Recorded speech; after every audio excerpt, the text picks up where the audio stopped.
Good morning. I'm calling to order. Recording in progress. I'm calling to order the Retail Committee regular meeting for Wednesday, December 18, 2024. Madam Clerk, will you call roll, please? Chair Koo, Here. Councilmember Burt, Councilmember Lithcott-Hames. For the record, two are present. Thank you, Madam Clerk. We'll go to public comments on items not on the agenda. Do you have anybody? Yes, we have one request to speak. One Very second, please.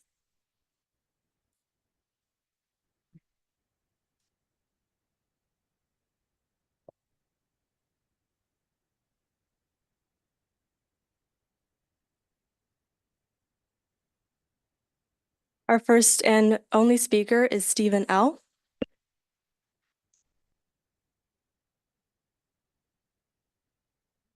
Is it Mr. Levy? Yeah. Sorry, the speaker card's on the back. Okay.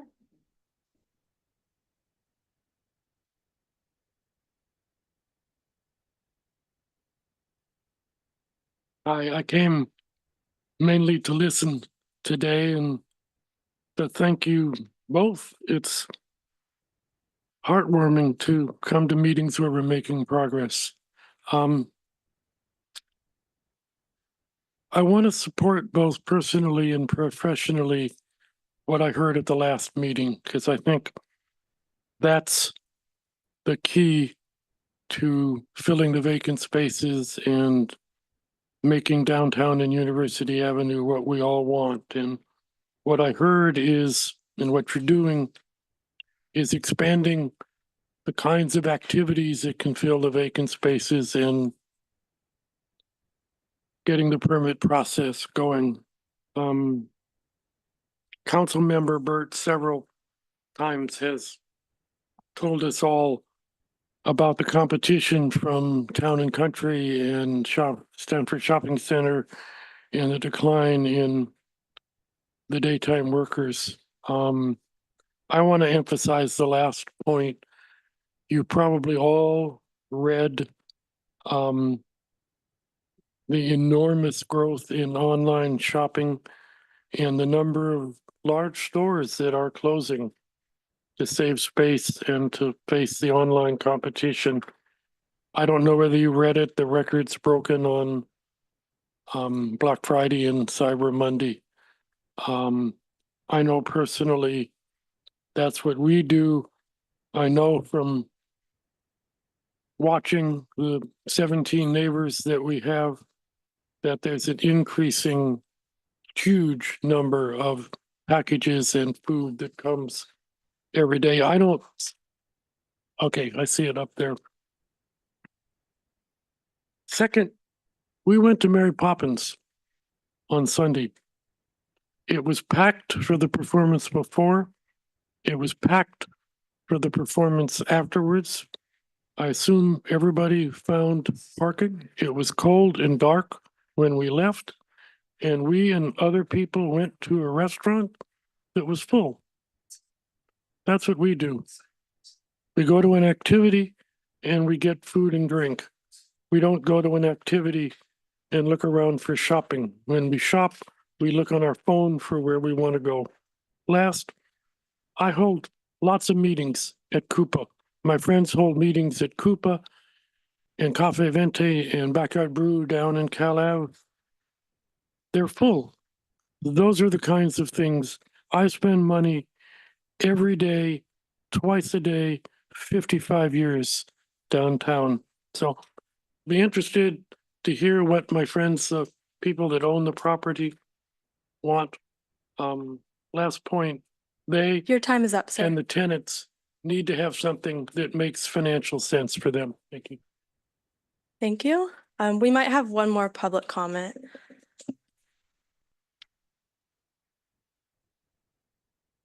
Are you speaking now for general public comment or on the agenda? This is for universities. Okay. Okay. Thank you. That concludes public comment.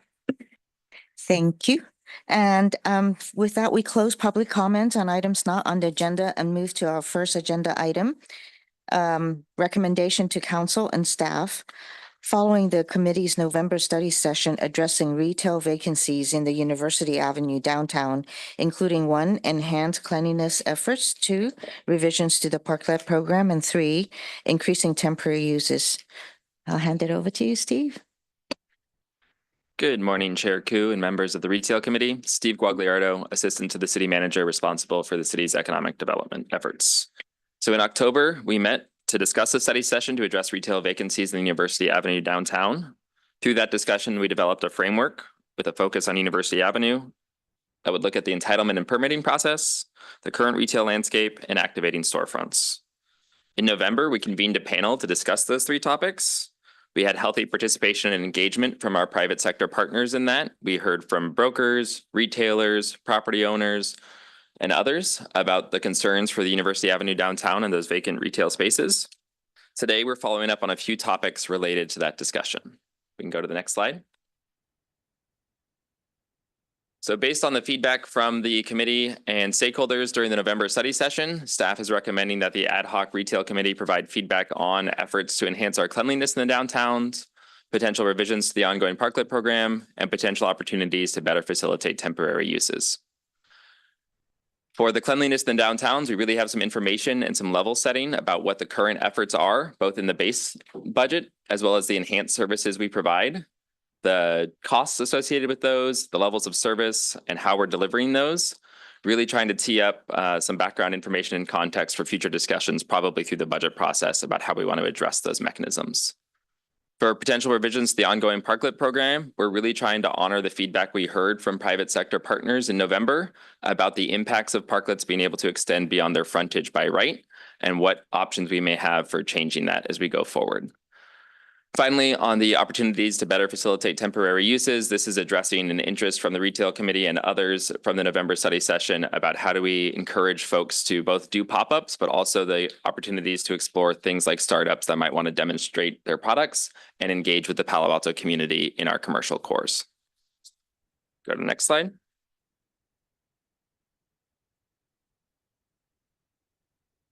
So we talked a bit about all of the work that we've got going on in the University Ave downtown to maintain and enhance the cleanliness of the commercial core. We've heard positive feedback from the private sector partners about the enhanced efforts that Public Works has engaged on since March to really focus and make sure that this is an inviting, clean environment for folks to come to. We wanted to provide some context and some background information on the costs and how we provide these services. So the total base amount that we spend is approximately $94,000 per month across the University Ave and Cal Ave cores. This includes $56,000 for contractors and $38,000 for in-house staff. This includes street sweeping, pressure washing, and surface cleaning. Street sweeping has a contract cost of about $30,000 a month. That happens 3 times a week.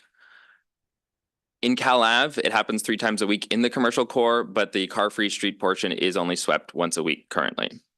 Staff house costs an approximately an additional $17,000 for 80 hours a week, and that includes additional blowing and reaching spaces that the street sweepers can't always access clearly. Pressure washing, we have a contract for $11,000 a month. It runs monthly on University Ave, and it runs May through October on Cal Ave. Surface cleaning is handled through contract and in-house staff. This is the contract with Downtown Streets team at a cost of $15,000 a month and approximately 104 hours of services there.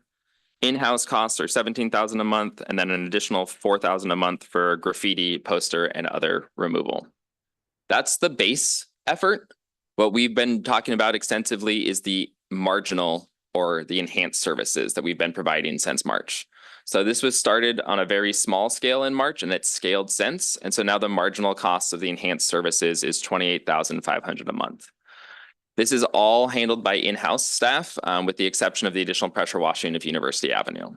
So with an additional $25,000 a month, we're providing that enhanced litter removal, any biohazard debris cleanup that needs to be done, and the enhanced surface cleaning of trash cans, news racks, and furniture.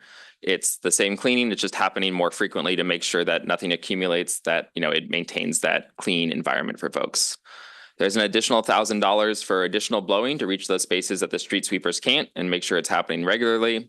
And then an additional $2,500 for the contractor to provide an additional pressure washing of University Avenue once per month. That additional pressure washing changes the service level from the previous once per month to now twice per month, essentially doubling how often University Avenue is being pressure washed. So again, this is context and information. We fully expect discussion about what the appropriate service level is, what the service delivery mechanism should be, and what the process for paying for that should be. Initial discussions today, and then ongoing conversations through the development of the budget as we go forward. If we go to the next slide, we'll talk about the potential revisions to the ongoing parklet program. Staff is considering bringing this topic, specifically the extension of parklets beyond a store's frontage, to the full council, and we're looking for engagement and feedback from the retail committee on that. The feedback can be incorporated into that discussion to council, and so looking for probably a motion from the retail committee today opining on their perspective here. From the November conversation, we really heard concerns from retailers about those parklets extending beyond their frontage by right. We heard about the difficulties associated with that and the uncertainty that it causes for siting tenants in currently vacant spaces. It's difficult to site a tenant there if they're not sure if a parklet is going to go there anytime soon, and if they're able to go there by right versus requiring a letter of consent. So we teed up a couple questions here for this policy discussion, including whether a parklet should be able to extend beyond its frontage or it should be more limited, extending only with an adjacent owner's consent. If we do reach consensus there, should the parklets existing be allowed to remain until their permit renews or further until an additional date? And how should this affect the development of outdoor dining guidelines for the car-free street portions of Ramona and Cal Ave? So as a reminder, the ongoing parklet program applies to the commercial cores, but it excludes Ramona Street and Cal Ave car-free portions. Those each have other outdoor dining guidelines being developed, and that really incorporates the considerations that the city has as the landlord of allocating which spaces are available for use on those car-free streets, as well as the design functions of those. So when we're talking about revisions to the ongoing parklet program, we are not talking about those areas. We go to the next slide. Another follow-up piece is the opportunities to better facilitate short-term activations. As discussed in November, our goal to enhance economic vibrancy is really to site permanent tenants in these vacant spaces, but recognizing that there's a variety of barriers to that. One of the things that came up was figuring out how we can do short-term activations. Currently, the city has a process, temporary use permits, that somewhat addresses this, but it's only valid for 45 days. It has a cost of $1,800, and so it's workable, but it's not necessarily ideally suited to the uses we discussed. Establishing regulations that can better facilitate these activations has some components that need to be considered, including duration. What's the maximum term we want for these? Can they be extended? Things like application requirements and fee level, making sure that we're scaling the rigor of the process, the costs, and the considerations there to the actual scale of the program. Building and safety codes. The California Building Code doesn't contemplate any allowances for temporary versus permanent uses, so we need to make sure that people are operating in safe and reasonable manners. And then signs and aesthetics. So obviously, any temporary use, you want to make sure people are aware of that, but that's going to require some discussion of our current signage and what we can be doing to better allow and accommodate those uses. This is not work that's currently scoped. We expect this to be a discussion and potential development of objectives through the council's priority setting session early next year, if this is something to further vet out. But we wanted to tee up these initial considerations for the retail committee to begin discussion of. With that, staff is available for questions, and I know we have a number of folks here for public comment. I do want to make just a couple of remarks on public comment. We did try to engage folks to participate in today's conversation as a follow-up. Some points of feedback that I got from some retailers were that we're very close to the holiday. This is their last spurt to be trying to make those sales. And so a few people sent their regrets there. And a few people also expressed their perspectives about parklets extending beyond a restaurant's frontage, but were unwilling to do so in a public forum. So just wanted to carry those 2 points forward before we get into public comment. And we also have staff available beyond me for questions and discussion as we get into it. Thank you, Steve. City Manager, do you have anything to add? No other comments. Okay. All right. With that, let's go to public comments on this item. Madam Clerk.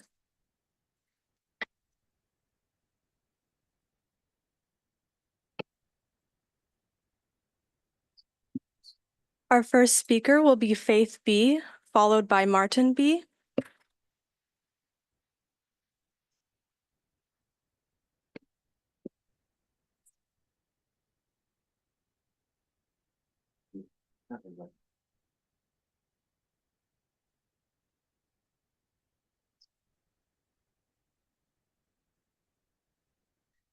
Oh, pleasure getting to speak to you all.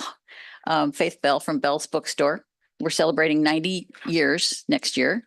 We're in a 100-year-old building. We put an enormous amount of energy and money into maintaining our storefront. We scrub the sidewalks regularly. We steam clean the alley, which is full of urine. So I wish you would extend the cleanliness into the alleys, not just University Avenue. It's necessary. But my main issue today is the parklet issue. I am nothing short of absolutely outraged at the thought that people next to me can come in front of my building without my permission and run a restaurant. We have spent thousands of dollars, literally $220,000 was our donation to building the public parking lots. We pay our taxes and we provide parking on site on building that I pay taxes on for my own 2 people. And then we get to pay $800 a year to park our staff in buildings that we already built. I can't believe not only that the entire block that I'm on can be taken up with parklets. I mean, literally the entire block. There are more restaurants on my block than retail stores. One of them is run by Caroline Pease. It's the UNICEF store. For 50 years on a volunteer basis, she's raised money for hungry and disabled children around the world. She's done it on her own nickel. She's kept it going. She now is threatened with having parklets in front of her. We need this. This is our lifeblood. I don't know how much I can emphasize to you that parking is our lifeblood. We have people who circle the block and circle the block and circle the block and call us from their cars saying, can you run this out to the street? There used to be a parking zone in front of a loading zone in front of us. There is no longer. Because of the 20-foot setback on all of the crosswalks, we've lost several more all along the block. We have 3 crosswalks on our block. So everything has been shrunken and shrunken and shrunken until we have a very few parking spaces. There's also been stub out bike racks, which has made it so that there are less places. Now, with the number of people asking to put parklets in and put them in front of us, I mean, even the parklets that they have a right to take away spaces that everybody on the block was using, they're no longer available. So they get not just the advantage of their space, but they take the advantage of mine when they're in front of them. But to have them in front of my storefront, which I have worked for many, many years, creating a beautiful environment, beautiful windows. Come by and look. Incredible stuff. Signed Steinbeck's, signed by the Earl of Marlborough. Come and take a look. Beautiful windows. They will not be visible and people will take our spaces. It just makes me furious. Thank you. Our next speaker is Martin B., followed by Brad E. Yeah. Thank you. Oh, turn on the microphone with that button, please. Yeah, thank you, council members. Good. So I actually came to speak about widening the sidewalks. Is that on the agenda today or not? Yeah, University Avenue. Right, yeah. So because of limited time, I'm just going to read all my comments, please. So the city council has offered a good opportunity for University Avenue called widening the sidewalks. To this point, Mayor Stone noted that his students in Santa Carlos and Belmont want to go not to downtown Santa Carlos or downtown Belmont, but to downtown Burlingame with its new wider sidewalks as a destination city. In 1924, Palo Alto advertised itself as a destination city. That's why there's an automobile molded into the terracotta tiles on each corner of the Cardinal Hotel. Come drive to Palo Alto. New technology at the time. Are wider sidewalks successful in creating more urban vitality and local commerce? Kartnerstrasse in Vienna in Austria in 1974 widened its sidewalks. It's now a destination street. La Rambla in Barcelona, Spain has a wide walkway. It's a destination street. So what are the possibilities here? In downtown Pasadena, at most corners, there's a large plaque that explains the history of whom the Plaza Street is named. Who's Lytton? Who is Ramona? Who is Shoki? Who is Shoki? Today, Palo Alto is known for its school system. Anna Shoki started the Palo Alto school system in the 1890s. There's a Shoki Plaza in a darkened alley adjacent to the Alma Street garage. No plaque. Embedded in sidewalks in downtown San Francisco are metal plaques directing pedestrians to local historic places. We have only one example here in Palo Alto on Emerson Street, across from Whole Foods. There's an embedded Indian head design molded into the concrete, memorializing the name of the Indian bowling alley that was at that site. This can be done in new sidewalks along University Avenue. Regarding proposed plazas along University Avenue, it's simple enough to draw a circle on a map and call it a plaza. But how will the edges of these plazas be defined? 6 24-inch tall bollards in front of the Apple Store do not create an artful edge to a functional gathering space. We can take good counsel from the plazas in Siena and Lucca in Florence, Italy, and how to create edges that are not merely an edge defined by automobiles driving by, but of more substantive design elements. As the plan gets developed, let's look for creative opportunities to develop the edges of the proposed plazas. These are exciting urban design opportunities, and where appropriate, I look forward to contributing additional comments as the design process continues. Thank you. Our next speaker is Brad E., followed by Roxy R.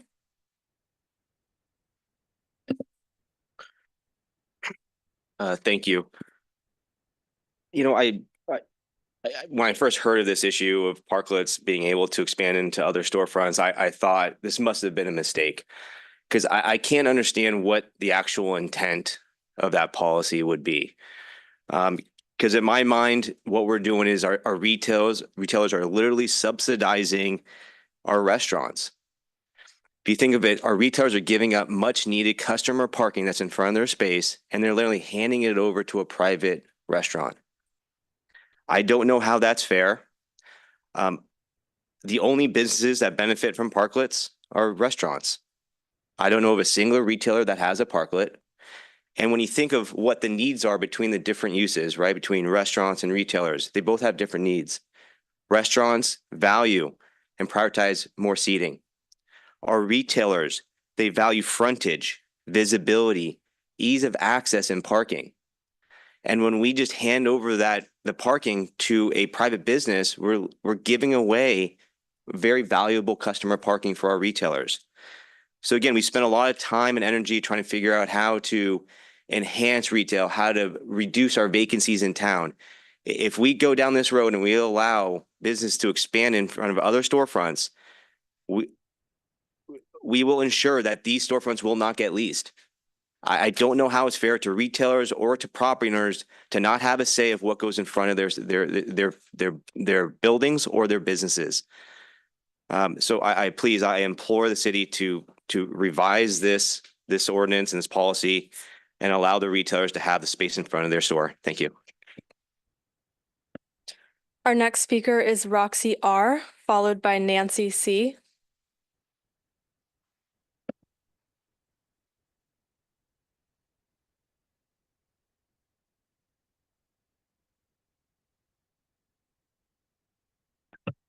Hello, good. Thank you all for today's meeting. I think Faith said exactly how I feel, and Brad also, I support him, everything he said today. And I personally went through a problem with when Starbucks moved out of my location on University Avenue and went into one of their own locations where they own the property. I had a hard time filling it.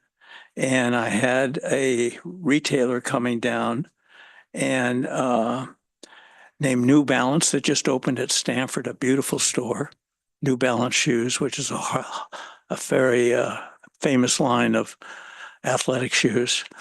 And the broker called Chase and said, Chase is my son, who's handling the real estate now, said New Balance is not interested because they don't want a parklet in front of their store.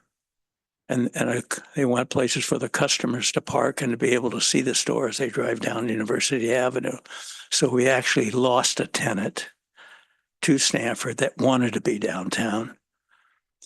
I know that I have a retailer, Keen Shoes, that also is very adamant that he's scared to death that a parklet will be in front of his like it is across the street.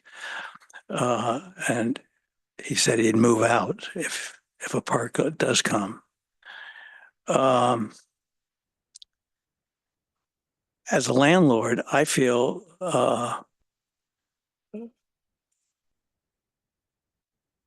hurt by this ordinance that I own a building on Emerson, and that the restaurant wanted to expand. It has a wide, fairly new restaurant. I think it's probably 50 feet wide, a good frontage, and built a parklet, which I wasn't against, but he started to expand it in front of my building, which I was really upset about. And I found out that I had no control over it.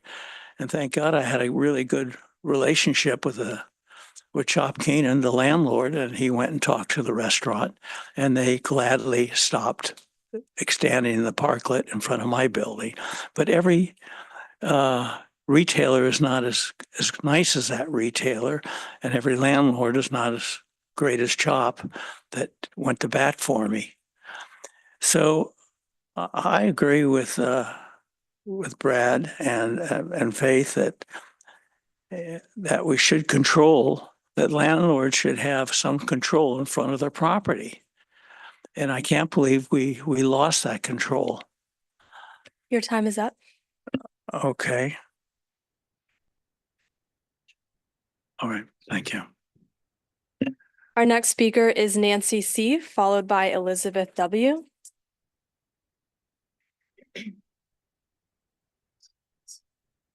Morning. I'm sorry to say I'm probably the only restaurant owner here. And that's frankly because restaurant owners are really frustrated. Many of them have expressed their sort of like giving up with the city because they feel like ping pongs. They just got a new set of parklet rules. They had to adapt. They spent a lot of money. They've done what the city demanded on the second set of parklet regulations. And now we're faced again with a possible going backwards. One factor is forgotten in all these conversations, and that's what the public wants. As our first speaker noted, the public loves sitting outdoors since COVID. They would much prefer to be outdoors, even on a cold day now. If you start thinking of only building owners, then you're disregarding the fact that the city owns the streets. You have already made decisions, and it doesn't make any sense to keep a ping pong going. I think that if you look at the vacancies on University Avenue, most of them do not have parklets in front of them. They're simply vacant buildings because the building owners don't do enough to try to rent them. So I think that you're going to simply chase more restaurants out of town. And there are neighboring cities that are much more friendly to restaurants and parklets and outdoor dining, which is what the public demands. Thank you. Our next speaker is Elizabeth W., followed by Whitney D.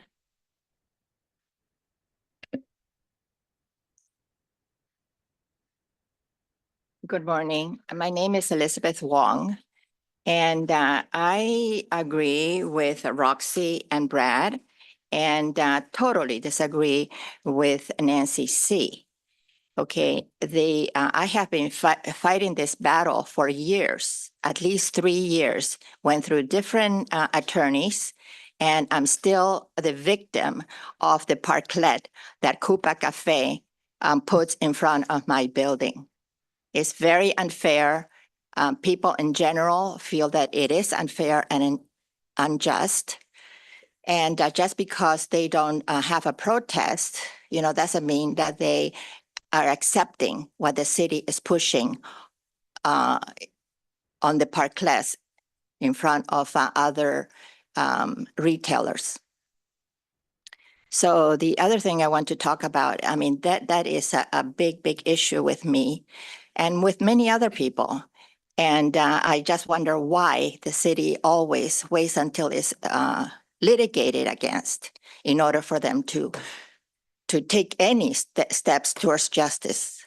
So I also want to talk about University Avenue and the downtown. I think that we have to make an objective for the city. You know, what is the kind of clientele we want to attract and what kind of mix we want, and then go for it. You're not going to build Florence on downtown Palo Alto. You're not going to build California Avenue in downtown Palo Alto. We have to have a clear idea of what we want.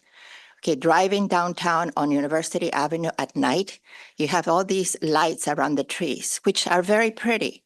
But many of those trees don't have lights. Lights are broken. The landscaping is a disaster. The cleanliness is a disaster. We are Palo Alto. We are University Avenue. We used to be recognized and admired by the rest of the world. That no longer is the case. The city wants to spend $42 million on University Avenue to expand the sidewalks and so on. I think that is a disaster. What they need to do is to use the money to attract and to attract tenants, and also to make the city, you know, a place where these tenants want to be and they feel comfortable that they are going to make money downtown. Thank you. Our final speaker is Whitney D.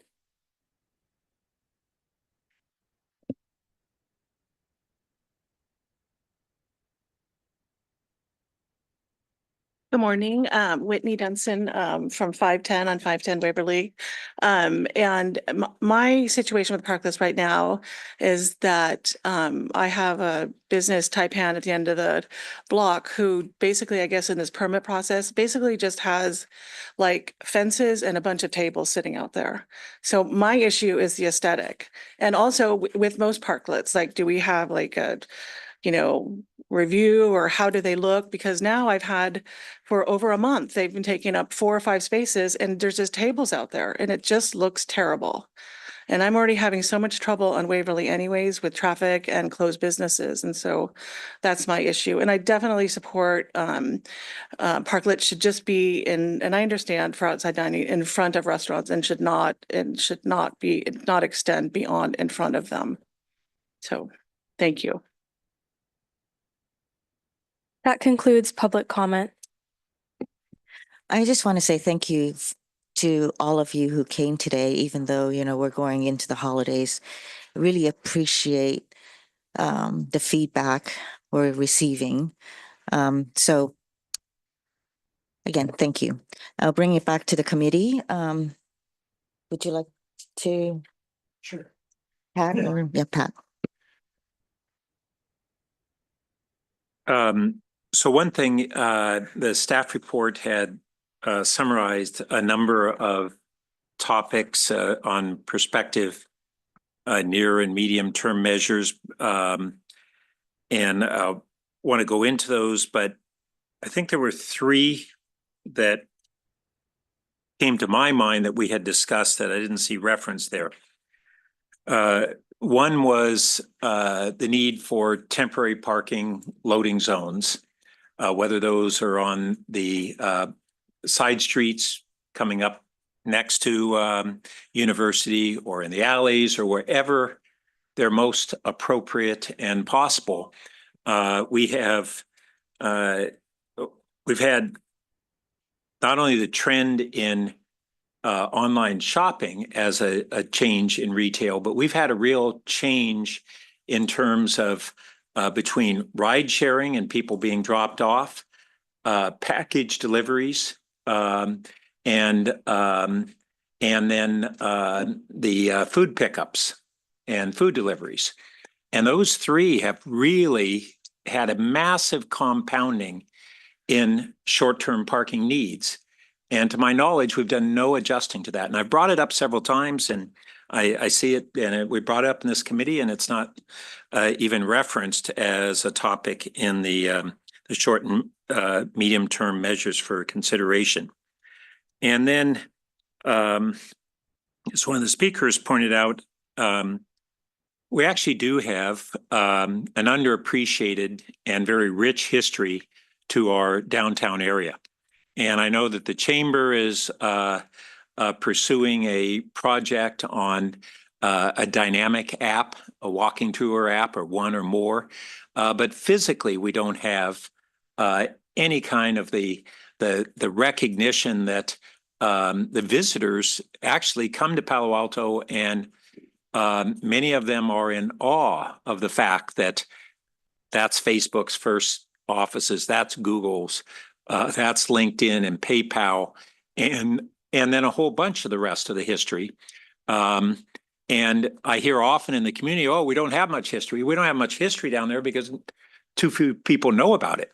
But that was a dimension that we had discussed, and I don't see that in the report either.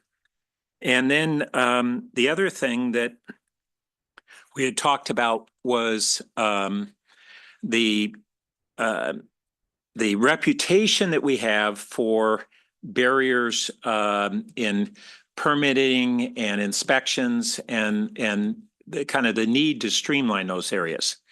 And one of the things that I had raised is that our reputation, I think, at least in some ways, lags the reforms that have already occurred. And there may be others that we still need to enact. But if we don't summarize those reforms and what it really takes now to open a retail business, then the past reputation is what is determining a lot of that hesitancy that we've heard about from new retailers, thinking that they have barriers that may no longer exist, or others that do exist, and we need to recognize them and fix them. And I think that needs to go hand in hand. So it's a combination of a narrative that communicates what the reality is today, and then within that, that recognizes the things that our staff is working on as the next step of streamlining, so that information can get out there to the brokers and the prospective retailers as a result. I did want to kind of on the parklet issue, I wanted to get clarification. What is allowed today for what we're calling parklets, but we really have two things. We have a permanent structure that we allow in front of the restaurant, and then we have a much more limited on what can be occupied adjacent to it. Can staff clarify those distinctions? Roxy, just a second. Good morning, Holly Boyd, Assistant Director of Public Works. So per the regulations, a restaurant is able to have a full parklet platform, railing and roof in front of their frontage of building, but is limited to the platform and railing in front of a neighboring business. So on the neighboring business, they can't have a roof. Can they have umbrellas? Yes, I believe so. I have to double check that, but I believe so. I think that clarification is important.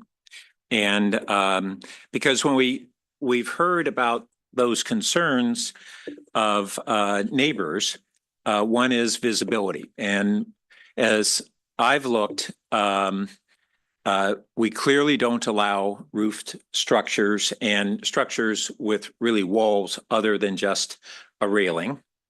But I have seen some umbrellas. Yes, umbrellas are allowed. They are allowed today. Correct. Planters are also allowed. Planters, but low level. Is that correct? Yes. Okay. So I almost invariably ride my bike to downtown, but I came from another destination and finally drove to go to Verizon store. And this was during, early afternoon. It wasn't what I'd call any peak period. We parked 3 blocks away from the Verizon store. And that was as close as we could get to parking on University to the destination we were going to. I can't remember the last time I ever was able to park in front of the store that I was going to. And it struck me as interestingly when Roxy was talking about New Balance and them being at Stanford, I can't remember the last time, because it doesn't exist, when you ever can park in front of the store at Stanford. At Stanford, you park in structures or surface lots and walk a couple of blocks, literally, or the equivalency to get to the shopping areas. So it may be that is perceived as some marginal value. In reality, it doesn't add to the convenience of being able to get to the store that I want to get to, because that space is never available, and very few spaces are available up and down University. And we have data on even I know staff brought this forward recently, the number of spaces that we have downtown for public parking compared to the number of spaces on University, because that was part of the discussion around the sidewalk widening. And it was, I think, in the vicinity of 100 spaces on University versus, I can't remember in the totality of downtown, but it was, maybe in the neighborhood of 10% or something. Steve, I don't know if you know that number. I don't know it offhand. We could certainly pull it up. Yeah. Having some technical difficulties on my end, but we'll have someone grab So that. it's a tiny fraction of those, and the University spaces are going to be the ones that fill up first. I mean, if you go today, and when I was walking around downtown the other day, I said, okay, I'm going to go into the garages, go to the side streets, and spend a couple hours walking around downtown. Garages had a lot of empty spaces, and University had virtually zero. And after going to Verizon store, I went to the Keene store, and I never even, and I intended to go to the Keene store. There was no notion in my mind that I was going to be able to park in front of the Keene store. And that was not a condition on whether I was going to go to that store or not. It's just, there's a disconnect. There may be some emotional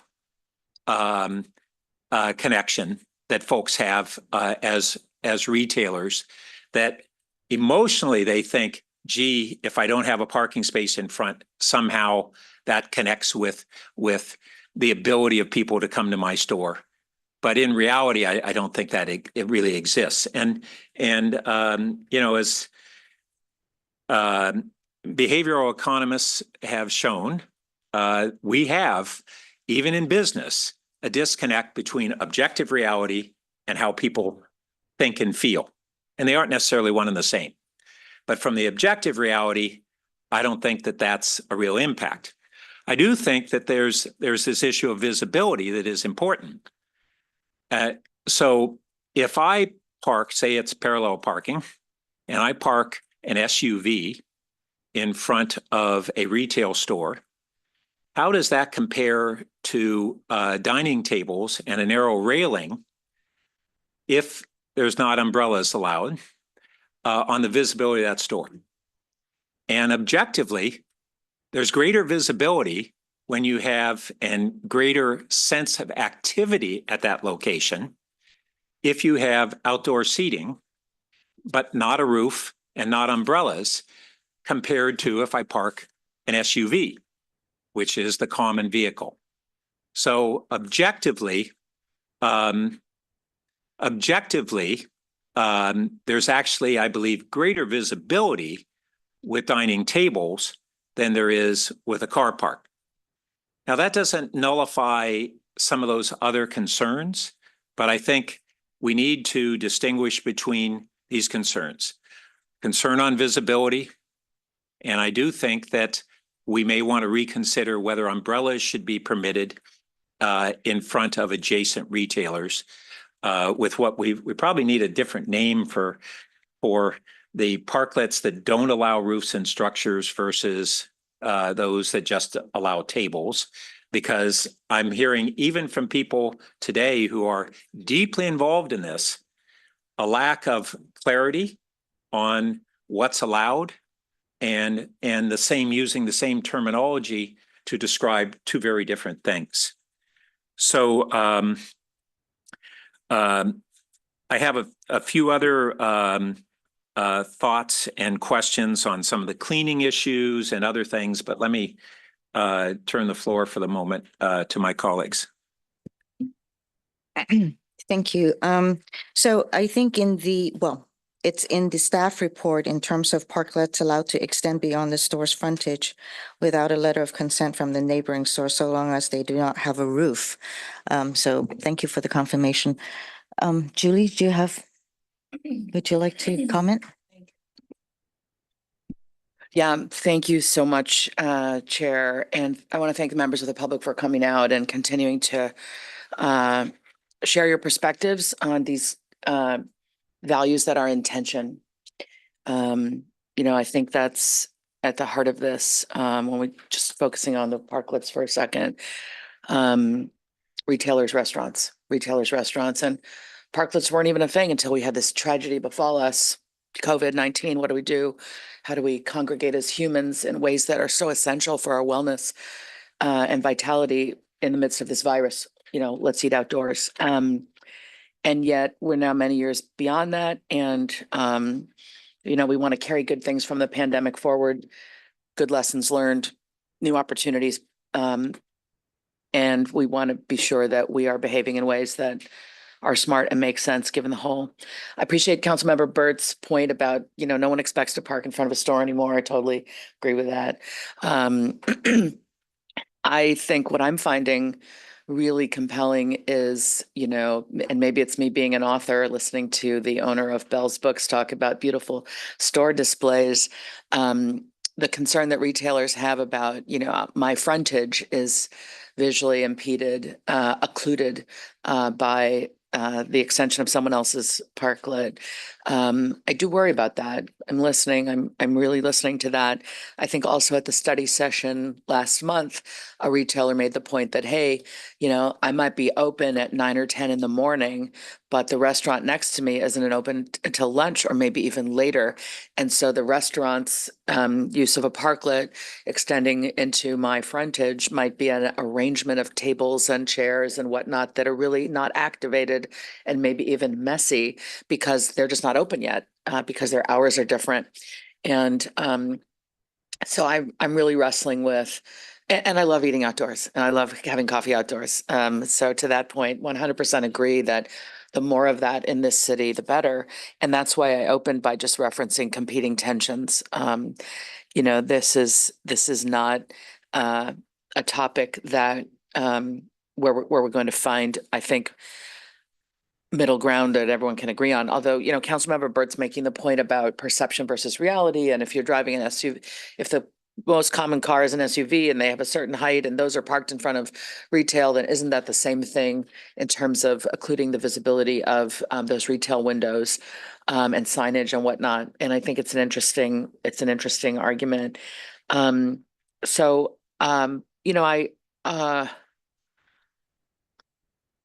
I just find myself really struggling with how to balance this. In terms of the permitting reforms, Councilmember Burt alluded to the imperative that we have a narrative that communicates what we're doing. And I made that point in November as well. And members of the public, brokers, retailers, or business owners said, if you make the changes and they work, word will spread. You don't need a narrative. So I come from the perspective of wanting that marketing narrative that, perception will lag reality if we're not really chasing that narrative, not really working hard to reconfigure the narrative. And so, I am very interested in, what are we seeing? I'd love to maybe hear from Director Late on, the changes we've talked about. How quickly are we able to implement, when do we expect if in fact, when we make the changes and people experience a sort of different way of operating, then word will spread. When do we project that word is going to spread and people can have confidence that things are different in Palo Alto? Short answer is I think it's difficult to know. What I think emerges in my head is a little bit of the synthesis of the two. We do need to make sure that all external facing resources are updated and reflect kind of the new approach that we're taking and these new things that we're talking about. And it's not a full blown marketing narrative blitz to say like, all of this, but it is streamlining those external facing pages. It is continuing to work with our development services staff on that customer service getting to yes perspective. And then it is maintaining the frequent contact that we have with our brokers to just be touching base and understand what are you hearing from your clients, how are things going, and continuing to course correct as needed. If I could also add, let me just acknowledge that this, to Steve's point, and I know Jonathan's here, this is ongoing work, and certainly the discussion reinforces the importance of the work that's happening at a staff level. At the same time, the conversation we're having today is part of the permitting process. And whether it's a specific retailer who's concerned about a parklet adjacent or the restaurant that is trying to get the parklet, again, the regulations that we're discussing here are a part of that narrative. And so the conversation here is important. It doesn't preclude the operational work that we have ongoing, but I do want to make sure that we are cognizant of the fact that these connect. And so for that reason, we are bringing forward this parklet issue. We want to ensure that we are addressing what was a recurring topic at the study session last month and allow the council the opportunity for us to get clarity on the issue that was raised while we proceed with the other work. Were you going to say something else? No. Okay, thank you for that. I did have a question on cleaning. And I know, maybe we want to why don't we wait till, because I know you wanted to say stuff on, yeah. Well, I was concerned that Cal Ave seemed to have a power washing May through October. And yet it's a closed street, restaurants, people are there, Third Thursday is there year round now. And so I'm wondering about the differential in the power wash. It sounds like University Avenue with the enhancements is going to be twice a month. Is Cal Ave twice a month, May through October, or once a month? And why would we not extend Cal Ave the same grace that we're extending to University Avenue? I think we have Mike Wong and Michelle Nelson from Public Works on Zoom. Happy to let them, or Holly, if you want to chime in at all there. I think that is a topic of discussion of, as we continue to explore what do we want to do there. In the past, I think and again, looking to see if anyone's going to jump in on Zoom to correct this, but I think there has been one like on the spot pressure washing for Cal Ave, but I think you're raising an important point about that level of service and the consistency across our commercial cores. And really what we're trying to do today is just tee up that conversation. I think that's a dimension to it, is if we think this is working in downtown, which generally I think the feedback we've received from our private sector partners and others is that it does seem to be helping, then should we continue that and expand it even to Cal Ave? And then, the ongoing question remains, who's going to pay for it? And how are we going to maintain that on an ongoing basis, converting from the lessons we've learned on University Ave and applying them to Cal Ave as well? Do we have somewhere in the numbers here what the increment to bring Cal Ave power washing up to the level of University Avenue would be? I don't have that number at my fingertips. Michelle or Mike, are either of you on Zoom and able to address that? Madam Clerk doesn't see them on Zoom. We're all under Palo Alto staff for some reason instead of our individual names, but no, we don't have that projected cost yet. What would If I could, just really provide some context. What we have for you at this meeting is really simply an update and gives you the background information. The discussion of enhancements, potential enhancements and expansion is really a budget discussion that we'll want to bring back to you as we've got it further evaluated. I think what I'm struggling with is in October, I think when we planned for the retail listening session, we spoke about University Avenue and Cal Ave as sort of different but equally important. We ended up with a retail session on University Ave. Now we're hearing about improvements to University Ave, and maybe we'll do it for Cal Ave. And I think we know that in some respects, Cal Ave is sort of the second, it's sort of like, feels like the stepchild alongside University Ave. And if we continue to make these decisions, it will continue to be that way. And so what I'm yearning for is that we will, we're trying to bring people to these streets. We're trying to bring retailers in. We're trying to bring restaurants in. We're trying to bring services in. We're trying to bring humans back.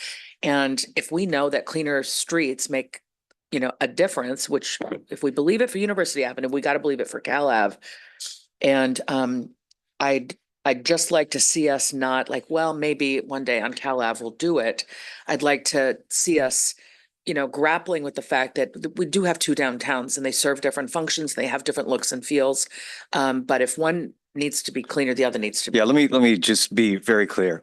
Soon after the first of the year, we will bring a study session back to the council on Cal Ave. So we're not in any way trying to defer any discussion of that, but we, again, simply bringing forward a follow-up on a topic that has been in progress and trying to bring this to a conclusion as we will, again, soon after the first of the year, come back with Cal Ave. Okay, thank you. That's it for me for now. Chair, thank you. Thank you. With regards to parklets, I will say that I actually don't agree with extending whether there's a roof or not umbrellas into a neighboring property. And I also disagree with regards to the parking. I think as council members and elected officials, we should open and hear what our business owners and property owners are experiencing, not only in the leasing of the property and what they have to do towards leasing it, but also what the retailers and merchants hear from their customers. We don't hear from the customers. As a small retailer and a business owner, I do hear from, and I do have experience with customers who have voiced that it is difficult. A comparison of a SUV parked in a parking space and a parklet, that it could have visibility issues, etc. The thing is, the SUV will move at some point when they finish their business. Parklet is not going to move. So I do have disagreements there. And then when it comes to data, it's important, I agree, but then there's also empirical data. It's what a person experiences. So I will say that, taking a personal experience and talking about it's not enough. It's simply not enough. We have to kind of look at the entire picture of what makes sense, common sense, and what people experience. I will have to say, for the parklet situation, it should not be different on a closed street or open street. I will also have to say that retailers and merchants should not be scared or on constant eggshells, walking on eggshells or stepping on eggshells. Because as a retailer, already the profit margin is not that big. They're not going to be, they're making a living. And then they have to make sure that the people that work for them are also taken care of. So they should have reliable understanding of what their business is going to be, what is their income, revenues, and so forth. And there shouldn't be changes for them. And if I remember correctly, when we started with the parklets, it's because of the pandemic. Wanted to make sure the only business that can do business. And we did that as a council in order to enable restaurants because they can move outside. So yes, we helped them with that. It was supposed to be temporary, and as a program that there is want for, and a lot of people like it. But at the same time, we had a formula. There was a formula for how much outside space you get based on what was the inside.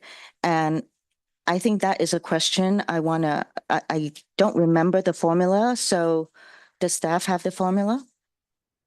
Let's see, you're testing my memory. I don't recall the specifics on that, so certainly weigh in. I think it's 50%. It was based on seating capacity. There were issues associated with restroom availability and the like. So again, I don't recall the And specifics. that's the thing is why has that not been continued? That there is a formula how much it can be moved. Someone said that, the city owns the street. Yes, we own the street, so we should have some say so on how much get moved out. And parking is actually for the community. So I think that we're also discounting or discriminating against people who have disabilities, older people, seniors. I've said this time and time again, over and over, that like on California Avenue, the barber shop over there, they used to have seniors from the VA come over to get their haircuts and etc. And they would make a outing for a group of people to go to the wine shop, have some wine, wait for the others to have their haircuts. Now, the barber shop has lost 30% of their business, if I remember correctly, because the seniors can't come anymore. There's no parking. They have to walk all the way from the parking lot at the back down the alley, which many people can't do anymore. But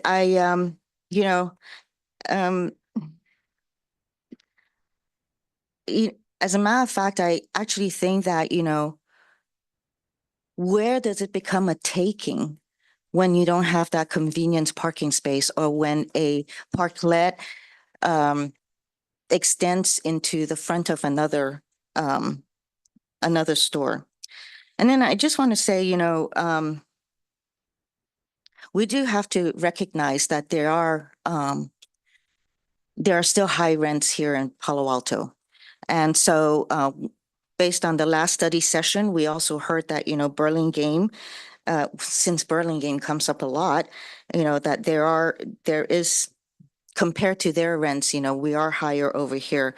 And then when we're talking about Town and Country and Stanford Mall, yes, there are people moving over there, but we also have to recognize that they're under one ownership versus the many different ownerships that we have here in downtown, as well as Town and Country. With regards to someone mentioning the decor on University, lights and stuff like that, that is not working. I just want to say, when it comes to marketing, cleanliness, events, the decor here in downtown, the city can't be the only one investing in it. I think, the bid needs to start again. Business owners and property owners need to start participating in all of this. I know the chamber is working really hard, but I think, they need help also in ideas and so forth. But also, we have marketing trends. And if nothing, I think that somebody needs to take up putting forward what are the marketing trends, what is the market looking for, what is the retail scene. If anything, with our parking and parklets, and without any kind of formula on how much can be out on the street, it's a true effort to kill retail. I mean, retail is not that easy. I've done it for many years, and we have to change. We have to go along with trends, and coming up with new ideas is another way. So if that's something that the chamber can take on, that might be something to look at. What are the marketing trends? What is the trend now? What is the fad? And all of that. Going to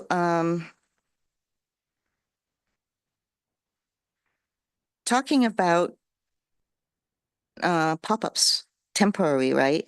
So we have the temporary permit, but I think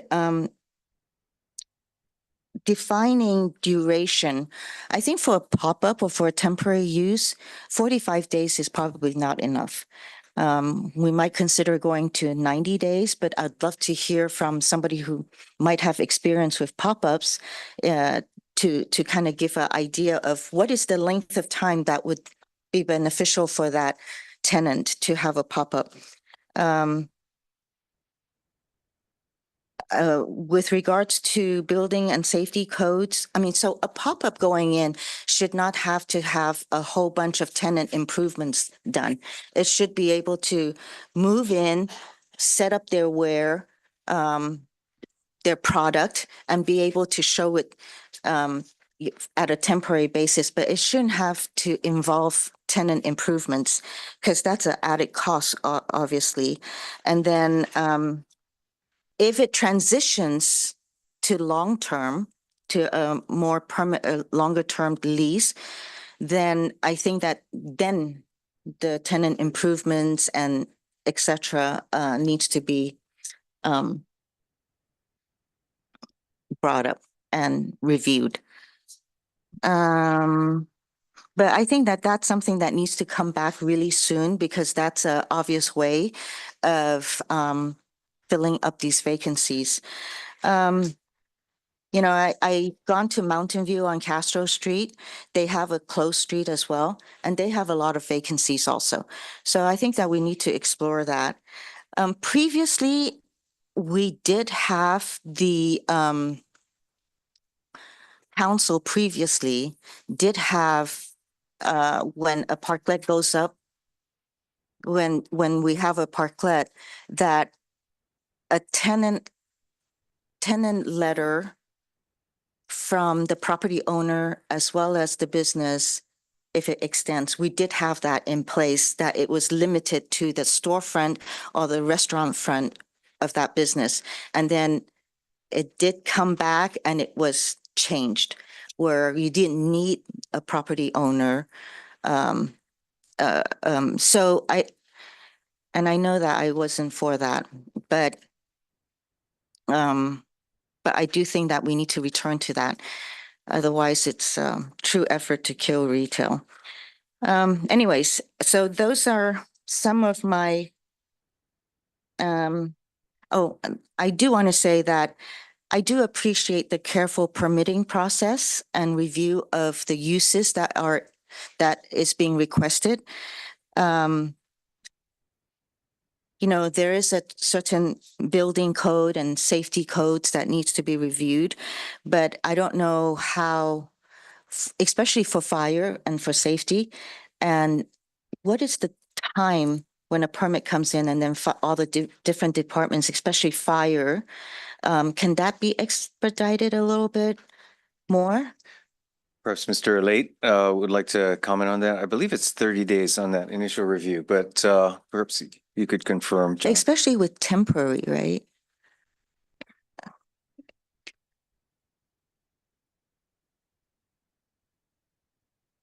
So Jonathan Late, Director for Planning and Development Services. I think it depends is the answer. If we're just talking, well, so let me take a step back. We have a variety of target review times that range from, you know, at the counter within a couple of days, within a week, 2 weeks, and a month.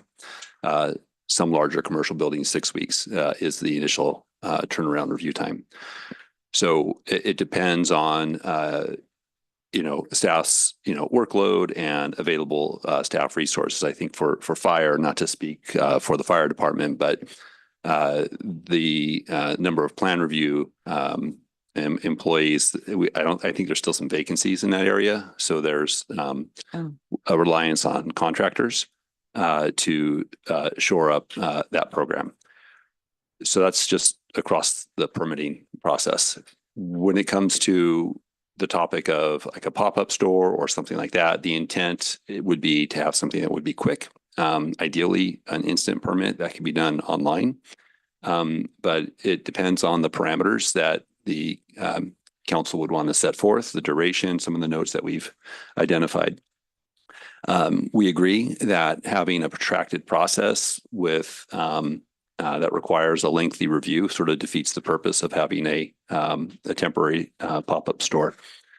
But it depends on the use that is replacing how the building shell was designed for. And if it was designed for one type of activity and you're adding another activity that has a greater intensity of use or requires different egress requirements, just life safety issues. That would be the thing that we would need to take a look at. If it's possible for a store or a tenant to just come in, flip on the lights and do their operation, that should be super quick, easy, and really shouldn't involve much city work at all, other than just making sure that it meets the time frame. But if there's a tenant improvement that is required because there is some electrical work or some moving of some walls, those are things that obviously take a little bit more time and require study. Question? Yeah. Yeah. So thanks, John. So in the staff report, it referred to the existing temporary use permit process, which is a 45-day limit. And I wasn't clear whether you were conceiving of, if we went forward with a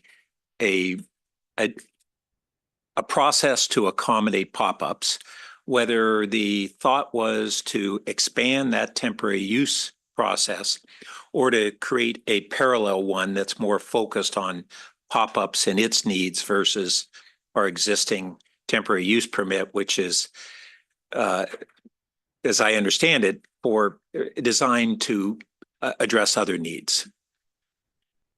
Yeah, I would say I haven't given the specific thought as to the mechanism for how it would happen, but the intent would be the latter, which would be to have something that is focused on this type of use.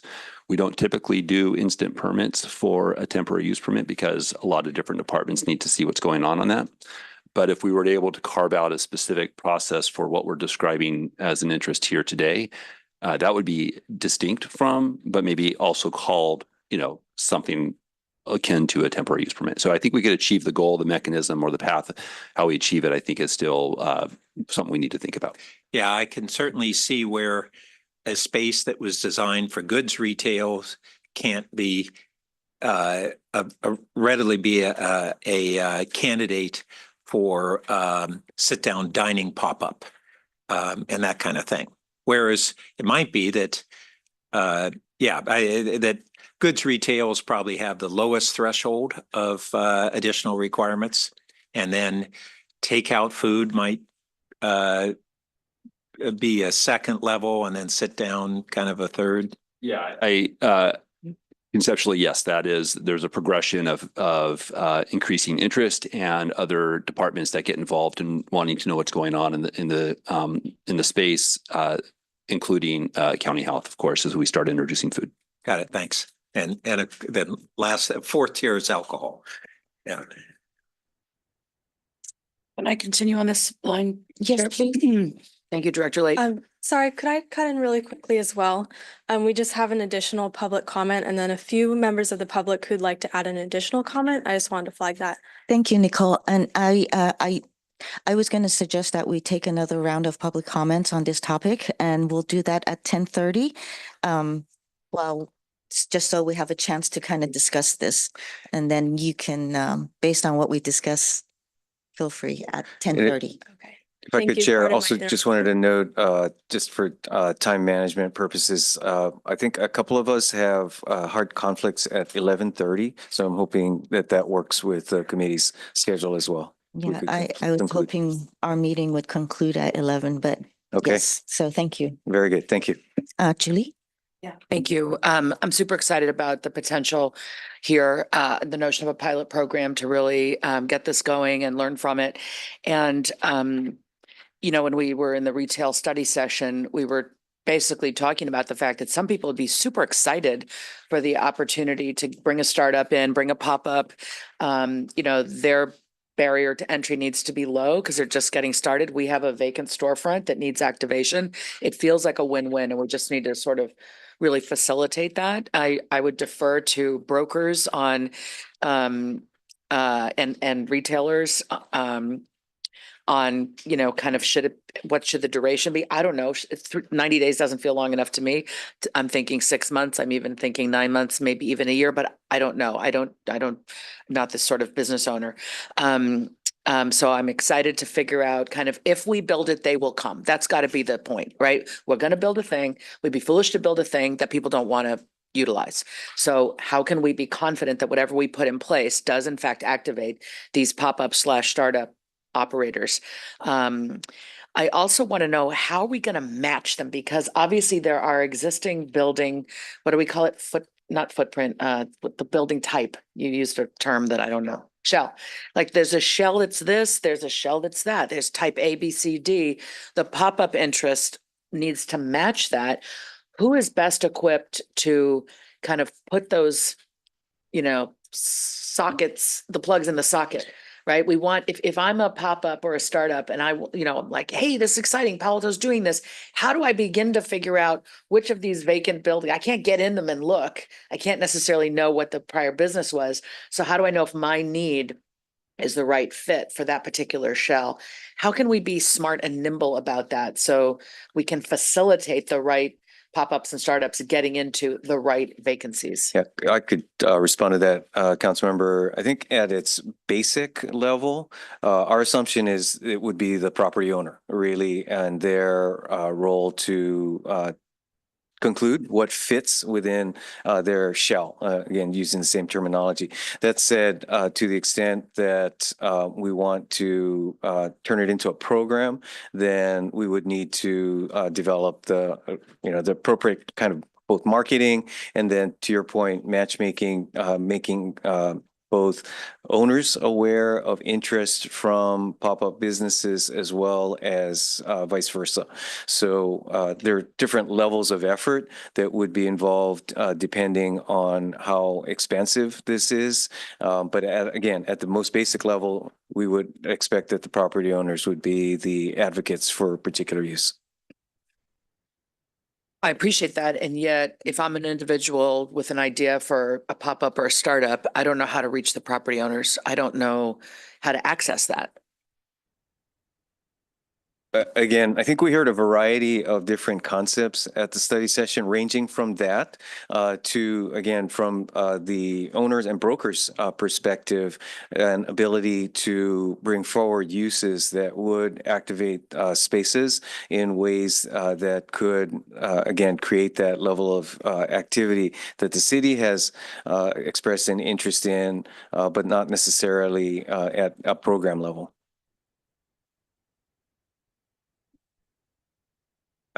It's okay. Just a few follow-up thoughts. First, maybe we'll have members of the public who can shed light on this, but as I think through of what are kind of categories of pop-ups, and I think of it as two ones that are truly seasonal, that you get a Halloween store, a Christmas goods store, or something else that is for a discrete period of time by design.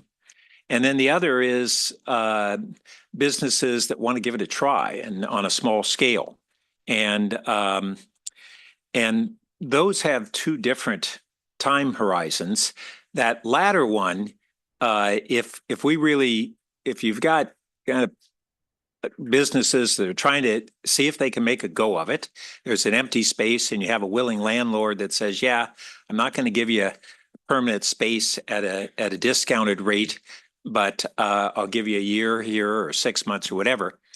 That business, once they kind of decide whether they're going to make a go of it or not, it would be a real hardship to say, sorry, you got to go out of business and then come back and apply for permanent permitting.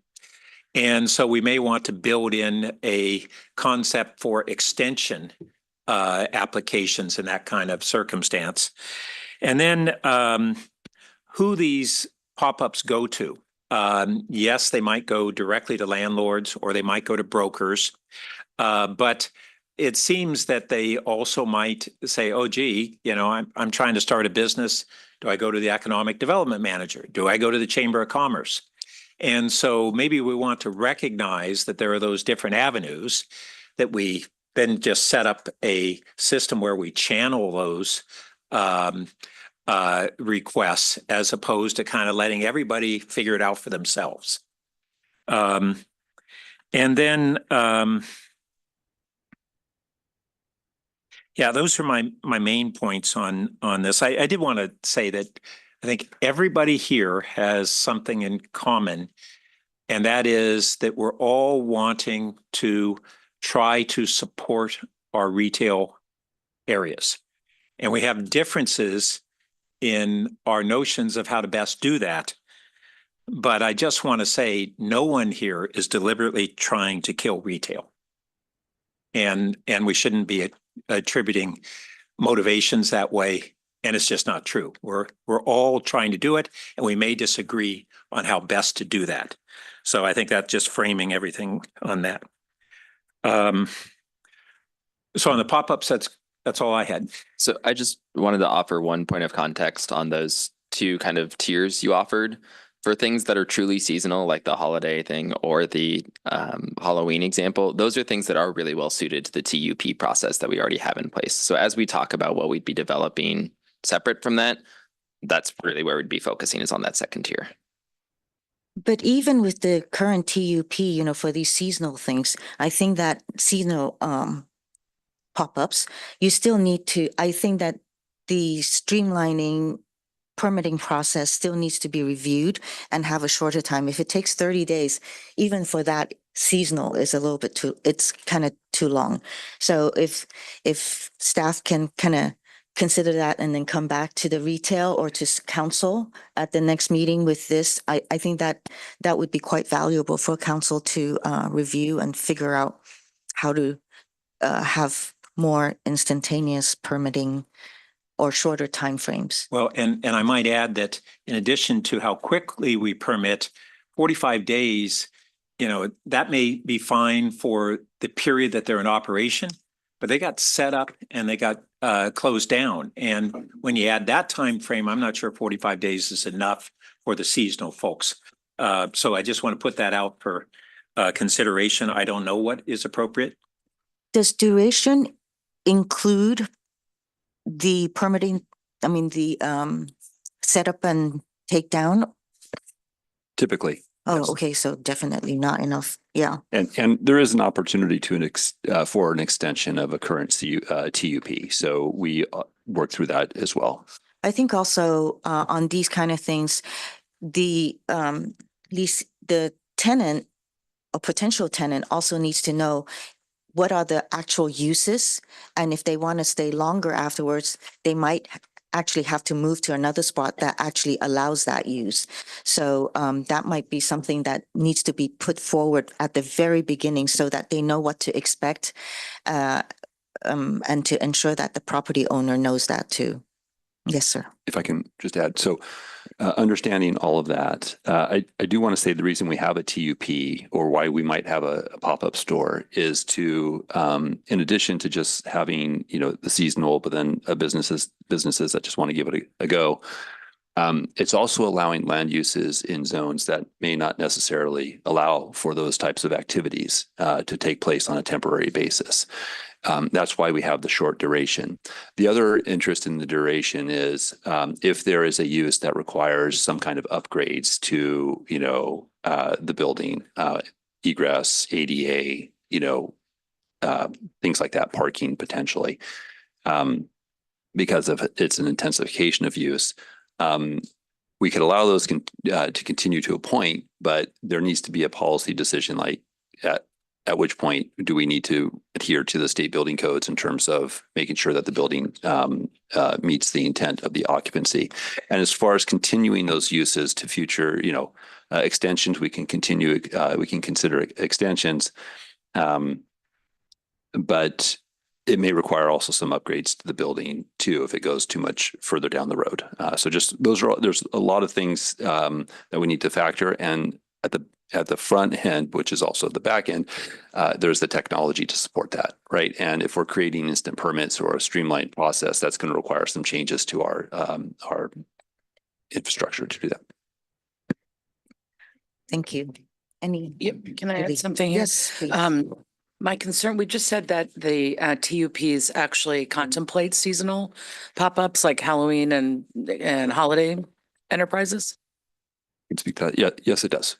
But if they do, by definition, I mean, if it was working for them, they would be occupying the spaces. That's right. So. And they do. And they do? Yeah, we receive TUP requests for the Halloween stores or things like that. Okay. We do. Okay. And to Councilmember Ku's comments, these types of businesses ought to also be able to take advantage of any benefits from a revamped system that streamlines this process. Okay, right. So they will, you were saying, Mr. Guagliardo, that maybe they would not be included, that we're really contemplating a different type. But I think So- what we're hearing is, no, they would Yeah. receive the benefits of whatever enhancements we come up with. Yes, thank you for the opportunity to clarify my thinking around it. What I was trying to say is we do have this thing for holidays that are holiday specific things that is in process now and is being used and actively engaged with. As we've all just said, any process improvements we make on a separate one would of course be applied to that as well. We'd make sure that if we're able to do that streamlined permitting, if we're able to do those things that we develop for the use case we're talking about, which is a slightly different use case than those holiday ones, that we then also look at what other applications it can be applied to. And just back to the streamlined point of entry, I think Councilmember Burt made this point last. I'm envisioning the article in the Palo Alto Weekly that announces that this is a new thing and we're excited and we're hoping it, really activates University Avenue, Cal Ave, wherever the vacancies are. That article needs to articulate where a potential pop-up startup operator would go to, take that first step. And if there's not a single point of entry at the city, maybe we've got a partner in the community like the chamber, maybe there's a different partner, but again, we have to, if we come up with a process that nobody clearly understands and it becomes its own morass, we will have, wasted a lot of staff time, a lot of community effort, and, we won't have achieved our outcome. So I think let us not lose sight of the importance of that direct line from, we made a decision, here's how you take advantage of it. And I think that ties to a through line from the November conversation of just certainty and certainty of when you reach out to someone on this program, you are going to connect with someone and they will maybe not be the landlord themselves that's actually facilitating it, but they will be someone who can speak to what the program is, helping make those connections. And so it's not certainty that you'll necessarily get a spot because that's dependent on the private market transactions between a landlord and the prospective tenant, but there is certainty that someone will be able to channel you appropriately through the process. I will offer that for some time, I don't know if it's still the case, but San Jose had this is a different context, but I think analogous example, they had an ADU czar who was sitting at a window on Tuesdays and you didn't have to have an appointment. You want to talk about building an ADU in San Jose, you come up, that on Tuesdays, the floor is yours and you're going to get, support. People are going to, be prepared with answers and checklists and so on. And it may be that that's the kind of thing that we need to look into at sort of a customer service level. Yeah, thanks. One follow-up to Julie's comments on kind of looking at other cities. And that was something I neglected to bring up. We've been talking about kind of bottom-up approaches of how do we reflect on what we're doing, improve it, and we've come up with a lot of stuff as well as an understanding of some things that we have in place that maybe not all of us appreciated. But the other thing is to baseline it and look at what are other cities doing, and we haven't heard anything about that. And so that we're not just trying to reinvent the wheel here or improve our wheel. So one of the objectives within the economic development and transition priority this year is for staff to be exploring what other cities have been doing in this space. We have had conversations with a representative from San Francisco's Vacant to Vibrant program, with San Jose's MADE program, and the Moment pop-ups they do, as well as Santa Cruz and their POPs program. So as we continue these discussions about these elements and such, we'll certainly be drawing on those best practices that they've each developed. And is the intention that that would occur not just with these pop-ups, but across the board in the retail practices? Yes, as the chair of this, go for it. Yeah, exactly. So I will be chairing the Silicon Valley Economic Development Alliance next year, which is my counterparts in cities up and down the peninsula, down to Santa Cruz and the East Bay as well, under the auspices of Joint Venture Silicon Valley. And what we do there is we share those best practices that everybody's encountering, just as we discussed the example of this revised permitting process for temporary activations and how we could apply that to the existing TUP to make sure those applicants could benefit from it. So too, we'll be looking at those other applications for the lessons we devise. That's encouraging. I'll note that, we have a lot of good substance here and in the previous reports, but it really didn't reference any of that conceptually. Okay. Okay, I did, thank you, John. I did say public comments again at 10:30, but while the public is speaking, I also would like to ask council committee members to consider some of the questions that staff is asking direction on for the pop-ups, the duration, building and safety codes, science and aesthetics, etc. And also on the questions regarding the parklets. Public comments, Nicole? Our first speaker will be B, followed by Elizabeth W.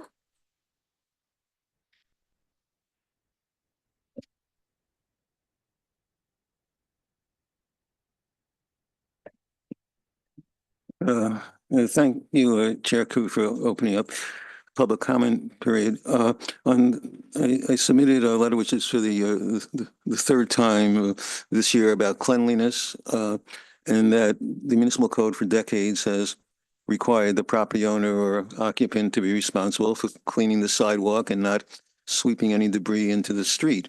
And if the individual property owners don't want to do it, perhaps they can pay for it some way, rather than competing for his RAP money or CDBG money or the city's general funds that could be used for something else.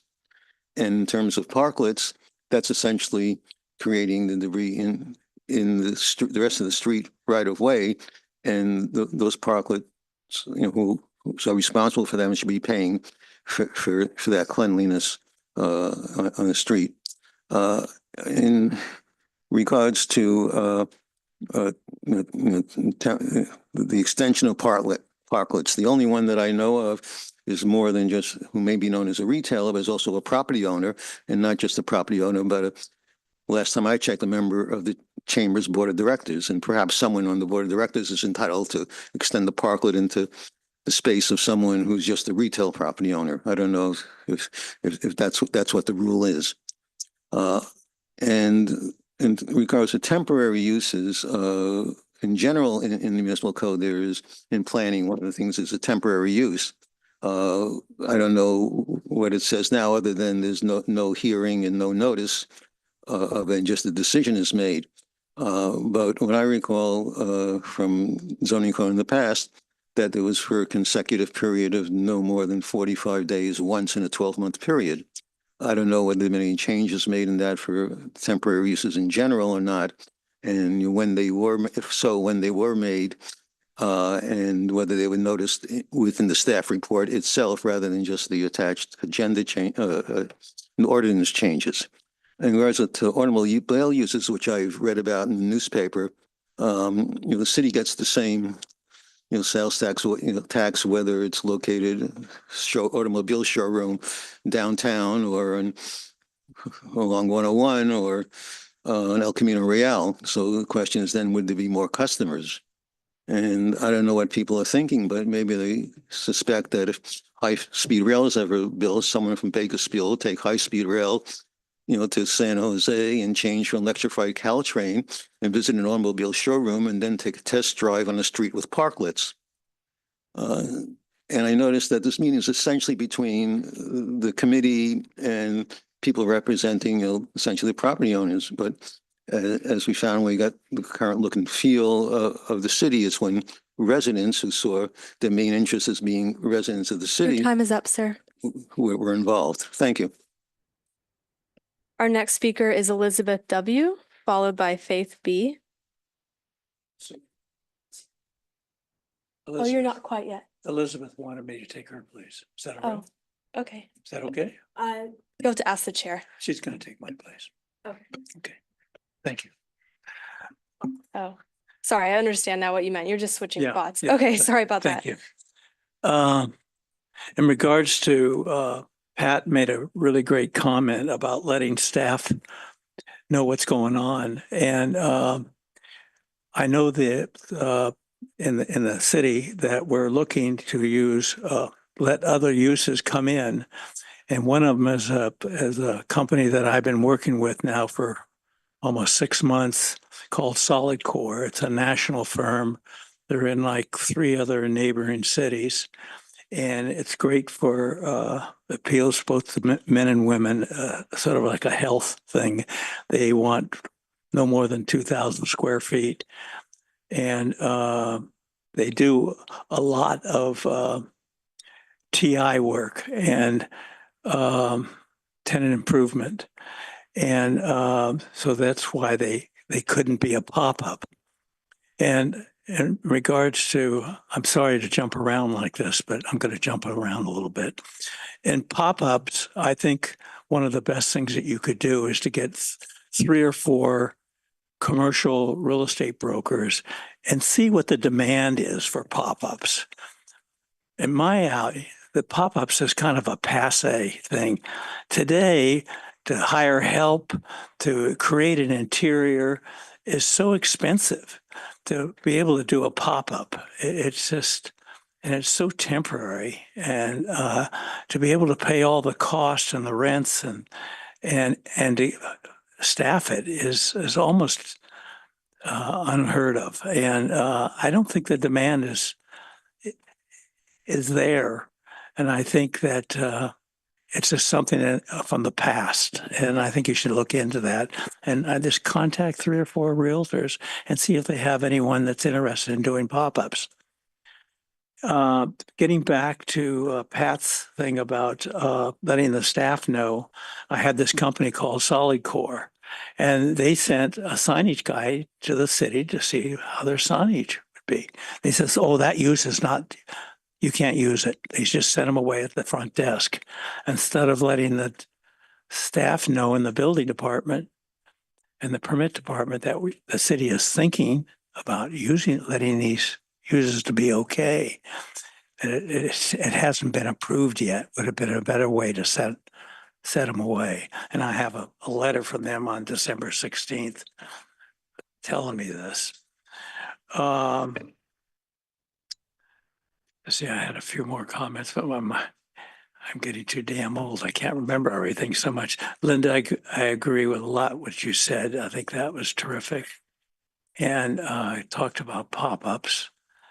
And thank you. Our next speaker is Faith B, followed by Elizabeth W.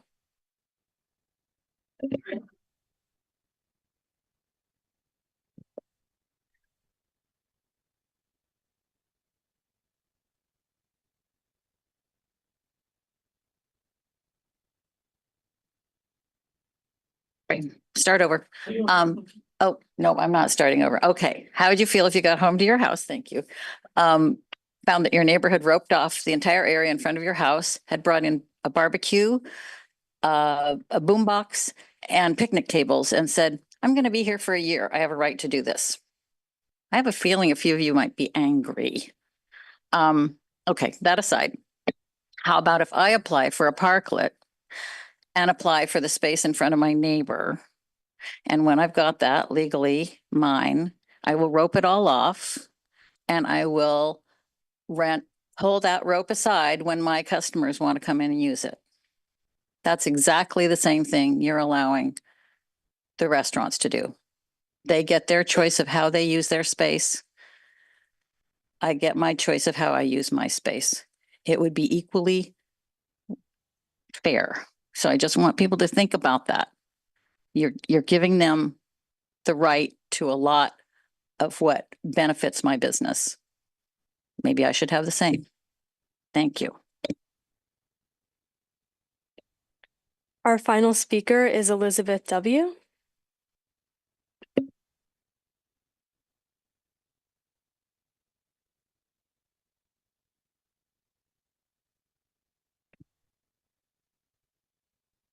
My name is Elizabeth Wong, and I wanted to make some comments regarding some of the things that have been said today. And the idea of having a parklet in front of my building without umbrellas and without a roof is still intrusive, and it violates my rights to that space. So I wanted to make sure that this is heard loud and clear. I know from talking to the other property owners that they feel the same way. You know, a parklet is very, very intrusive. A parklet that is from a neighboring property, whether or not it has a roof and an umbrella. And I think that was like something, a very creative way to thwart, what the property owners and the retailers want in front of their building. I just want to make a comment. It's just that because the city owns the streets and the parking lots, that doesn't make it constitutional that they have an absolute power over these spaces. The tenants, the property owners have powers over the space in front of them. I was told that by several attorneys that it is unconstitutional to do what the city is doing at this moment. And I wanted to also clarify that Burlingame's rent is higher than downtown Palo Alto, and that's a fact. So those are my comments. Thank you. Thank you. That concludes public comment. Thank you. And nobody's online. Thank you. Okay, back to committee. Couple things. One, I heard today and then had seen online that when we had talked about auto showroom downtown, there seemed to be a misconception of what would be allowed and what wouldn't. So briefly, Steve, can you clarify that? Certainly, and look to Director Late if he needs to clarify anything I say. The showroom use would be the things like, the Rivian, the Tesla. It would not be like a dealership. So there would not be on-site storage of vehicles. You would not be able to test drive a vehicle from there. But what you would be able to do is walk in, have a compelling experience that you could only have in person, see the look and feel of the vehicle, depending on their rules, be able to actually go and sit in the back seat of one of the vehicles and see what the legroom is. But there would not be on-site inventory, and there would not be functions such as test drives from such locations. Thank you. And then one of the things that Roxy alluded to in terms of a retailer's experience going into our development center and the response, I just want to say that one of the things I've understood from Director Late is not only is the development center going through actual permitting and inspection streamlining, but also re-evaluating kind of cultural approaches of through staff training and what might be the mission and the purposes and goals of the development center, so that we help that staff redefine, well, here are the several purposes that you're trying to fulfill, not only protecting safety and abiding by our rules, but also what you're actually trying to facilitate, whether it's our environmental goals or our retail goals or otherwise.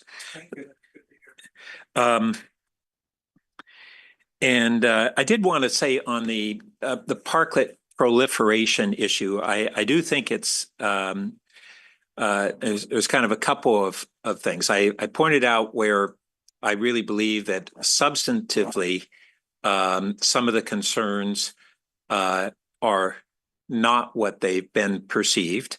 If an SUV, for instance, occupies a space and leaves, they're not temporary. A car comes right within seconds, fills that space again. So it stays full. But there is an issue with proliferation and a question of how do we not allow the street to be completely taken over by parklets versus embracing what, a lot of it, there were kind of two objectives with the parklets. One was, maybe three. We had a temporary COVID one.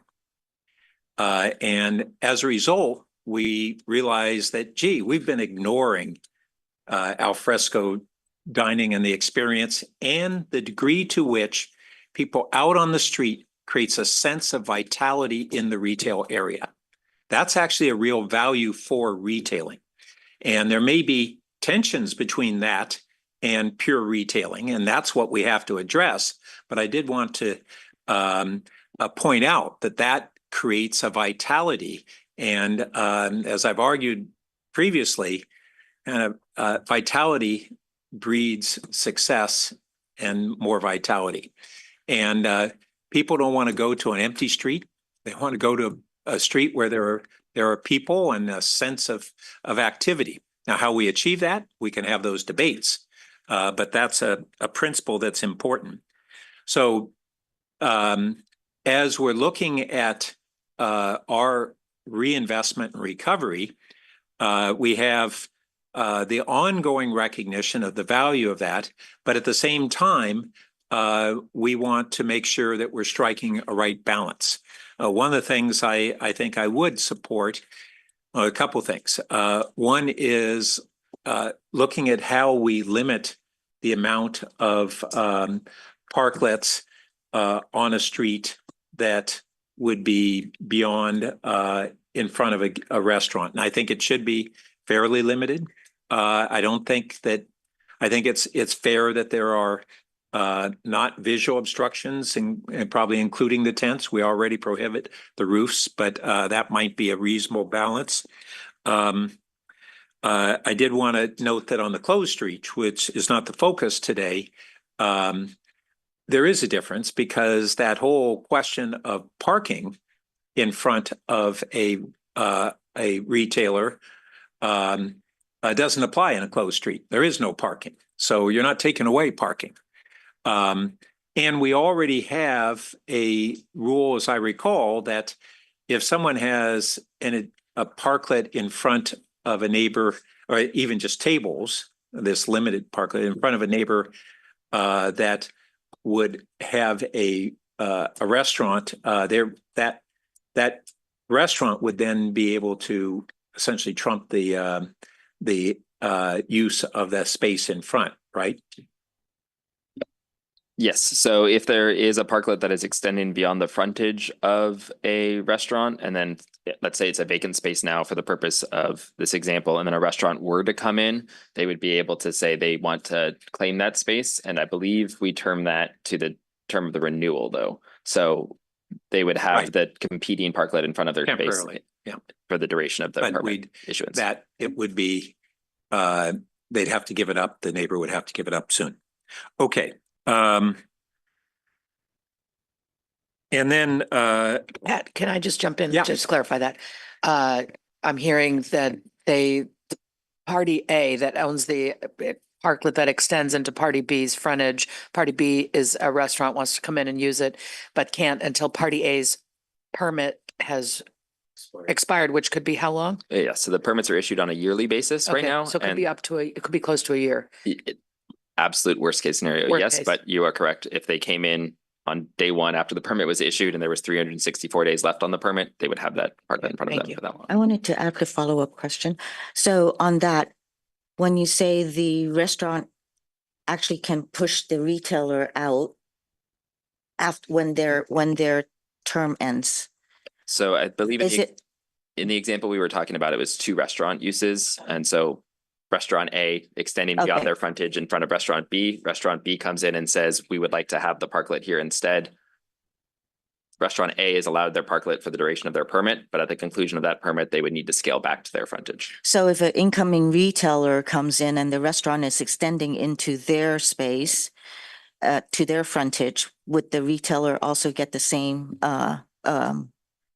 If a retailer wanted a parklet, that is how the current program is structured. and it doesn't matter on closed streets or on others? So we're talking about the ongoing parklet program right now, which does not apply to the car-free street portions of Ramona and Cal Ave. We do have slightly different guidelines for those spaces, and we are working on developing longer-term guidelines for those spaces. Yeah, oh, thank you. And lastly, when we were talking about temporary parking, I neglected to mention ADA access, which should be part of that set of measures that we would have for short-term parking. So, and I'll be putting that in, or whatever motion we have. Julie? Nothing else for me. Okay, so I think, first I just want to say again, thanks to the public for coming in. and providing feedback and comments. As for those that don't feel comfortable coming and speaking, I apologize for that, because we'd love to hear from everybody. I mean, I don't know what the reason is, but we'd like to hear from people who are conducting business here in Palo Alto. It's just as important to hear. Anyways, just to go through, I think I think I've pretty much said what I feel about parklets. You know, should parklet extensions in front of adjacent frontages be more limited? Such only with adjacent owners' consent. You know, I think that we should go back to what we originally had said, that if you have a parklet, certainly there are fees and everything that is involved, but keep it to your own frontage. And also, I think, you know, with regards to parking, you know, one car comes, one car goes. That's very different from a permanent structure that is in front of your store, long term. And then also with the parking, one car comes and one car goes is circulation. So that parking becomes available again.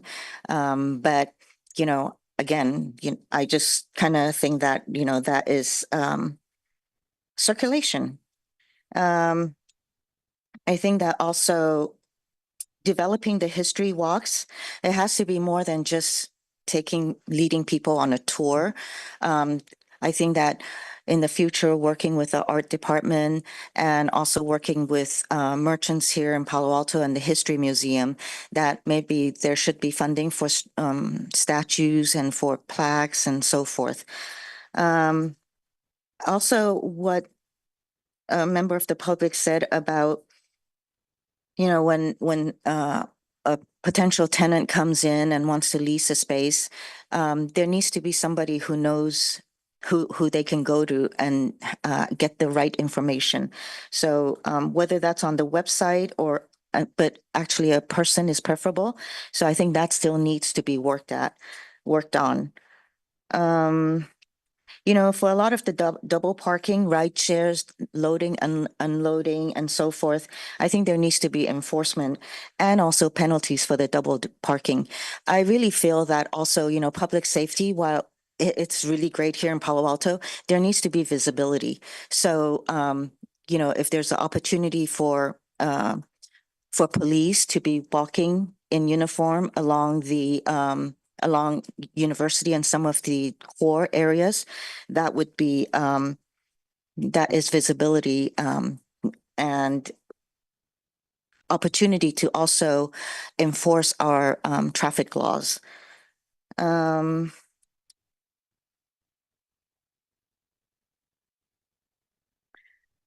And I do think that, you know, for the short-term activities, that there needs to be more, there needs to come to council or to the retail committee in the near future about, you know, the duration, fee level, safety code signs and aesthetics. I think I've already spoken to that.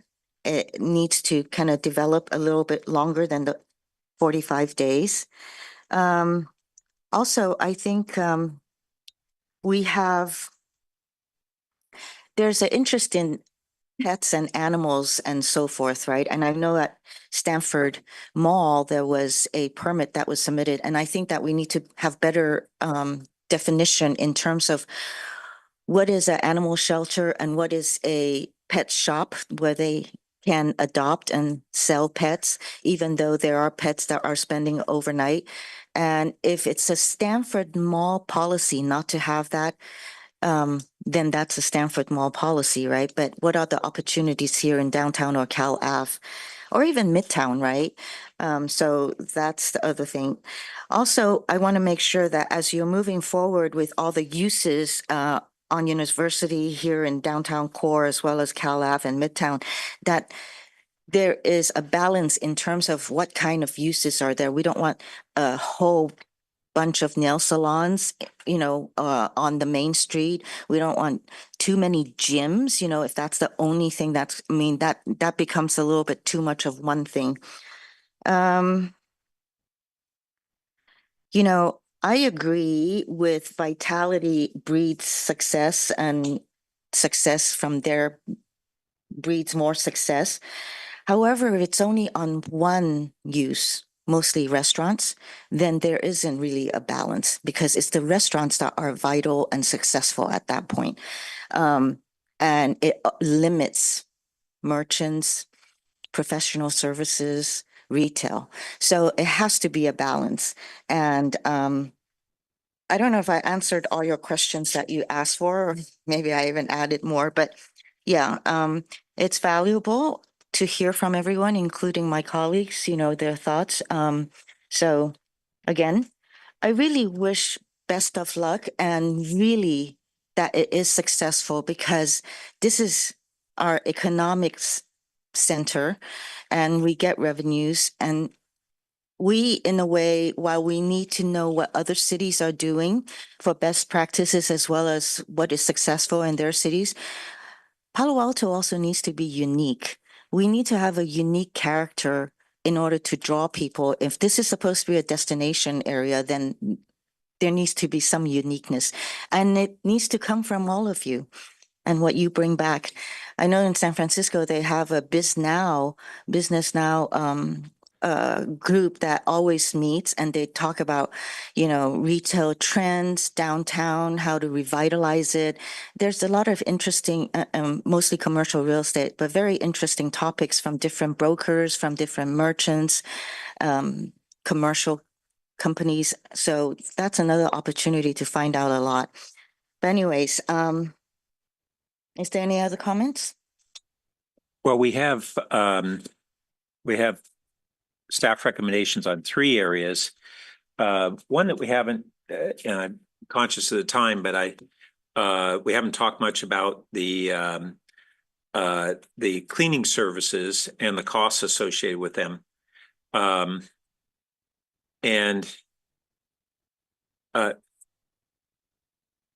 As I kind of look through these numbers, for instance, street sweeping, we contract that out, correct? And that 30,000 covers what geographic area? So that covers the commercial core for University Ave and California Avenue. And garages as well. Thank you. And just, if I may, Councilmember Burt, recognize your interest in this area. This, again, was meant to be just some additional background information. We fully expect this to be a topic of conversation as we continue in 2025 through the budget development process, as we talk about service delivery levels and funding mechanisms. So there will be additional opportunities to engage on this topic and really be hashing through both what we provide now, the marginal costs of the services we provide, what we want to continue to provide, and how we want to provide those. Okay. Yeah, I mean, and yet we're being asked to make recommendations on that topic. So I appreciate that we're not looking at recommendations on the specific budgetary amounts, but it is part of that. And I'll note, I see at the top of that base level, it says cleaning services are provided for the university and Cal Ave. And then I read all this and I didn't realize that those costs are the entire downtown area plus Cal Ave, which is a little better. So I think it'll be valuable to just be clearer on that. I believe that was existing, whereas the enhanced service level, we were told, only contemplates being applied to University Ave. The enhanced service level only applying to University Ave is only for the additional pressure washing. Those other components of the additional services that we're providing also include Cal Ave. So we are cleaning the trash cans more frequently. We are cleaning the news racks more frequently. All of those things are enhancements to the Cal Ave commercial core as well. Thank you for clarifying. That was a misunderstanding. So the 28.5, I'm sorry, Pat, is being proposed, or the possible enhanced level, largely goes to both university and Cal Ave, with the exception of 2,500 a month that is only for university. That is correct. And again, we will have the full detailed breakout of what these costs are by district as we go through that budget process. And just one point of clarification, if I may, Councilmember Burt, we framed the recommendation to provide feedback on this. I think there is continued interest in this that will come back as part of the budget process, as alluded to. We heard a lot of good feedback on the temporary use activations, and as discussed in the staff report, I think that really is a topic for discussion during the priority setting session and figuring out what resources we need to even stand up such a program and develop one. I think really the most direct thing that we're looking for a motion on from the retail committee now is the discussion of the ongoing parklet program and perspectives on whether we should further restrict the frontage of parklet operators. And you're looking for a motion, or is it just a recommendation based on what we said? Yeah, we are welcoming a motion, which would be a recommendation from the committee. It's really not mandatory. At the same time, it would be helpful for framing what we might bring forward to the full council. And before we go to that, one other comment on the cleaning, because I hear you that you're now focusing on that, but our staff report has 3 recommendation areas that you asked for. One thing that was brought forward by a member of the public, which we've talked about before, is that under our current code, retailers are responsible for cleaning the sidewalks and their what would be their parklet or their table space. But sidewalk cleaning in front of a retailer, that's the responsibility of the retailer at some level in the code. Is that correct? Yes, at some level that is in the code. Okay, and I know that some retailers are extremely diligent at that. They'll even do their own limited power washing. Others, I've seen over time retailers complaining that debris and things in front of their retail establishment was not being cleaned by the city. And so we have a disconnect between those who understand it and are extremely diligent and those who seem to have a misconception. And so the point I'm making is I think we need to have an effort at stronger communication on that if we don't already, to make sure all retailers are clear on their responsibility, and we'll get everybody doing what many are doing. Okay. So on the parklet area, I'm not ready to make specific recommendations in a motion effort, but I would make a recommendation that staff pursue on the University Avenue area, not the closed streets at this time, placing some limit on the number of parklets on a street that go beyond the front of a restaurant. That we also look at restricting tents, and that maybe we look at restricting, I can't remember the current rule, restricting the adjacent untented, no roof, basically the dining tables, to one parking space in front of a neighbor, as opposed to something more than that. I can't remember whether we already do that. I'm sorry. No. Okay. So those would be areas to explore, but not to stipulate.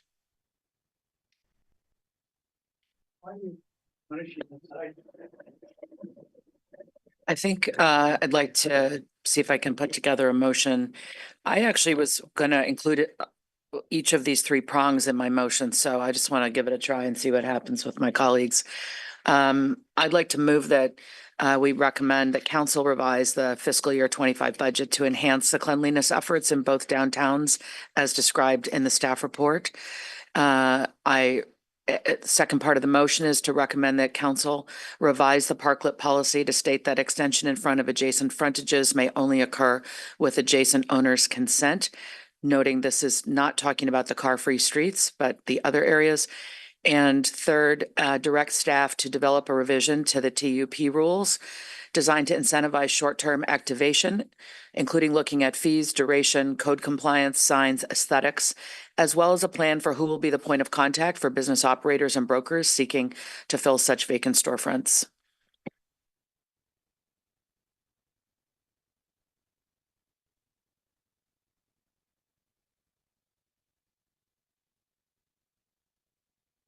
say adjacent owner, is it the business, are they both business as well as property owner? I imagine it is the property owner. Right? Yeah. They've got to work that out with their tenant. Yeah. Right, okay. I think the clerk needs a little help getting caught up. Nicole, maybe I can help you with that. Sure. So number one was recommend that council revise the fiscal 25 year budget at mid-year to enhance cleanliness efforts in both downtowns as described in the staff report.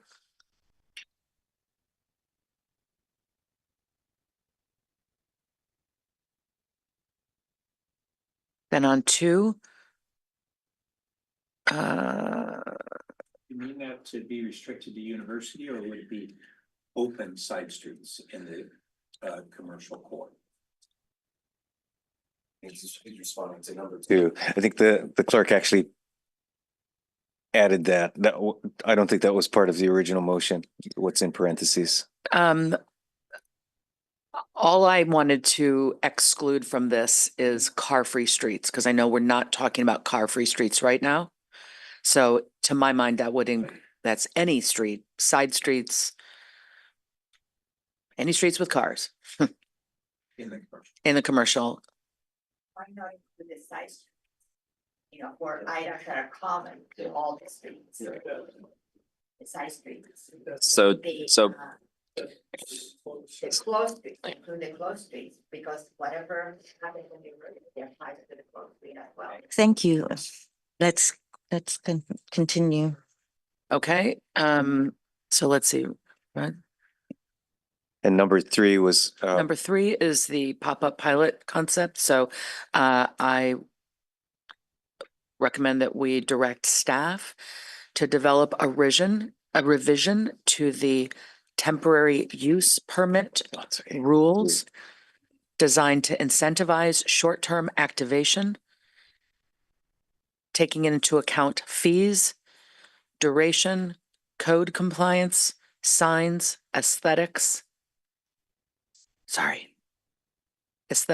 good job, as well as a plan for who will be the point of contact for business operators and brokers seeking to fill such vacant storefronts.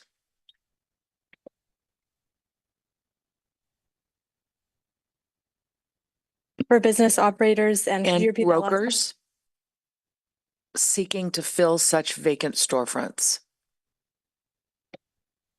It's brokers, BROKERS, not workers. Your sixth to last word or seventh, yeah, brokers. Should I add realtors as well, Lydia? Real estate brokers? Okay.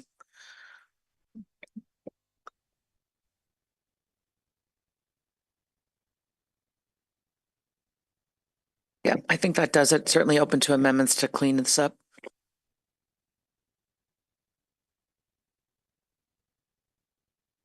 I think number one, by the way, that was really good. You're really fast, actually. Recommend that council revise fiscal year 2025. Thank you.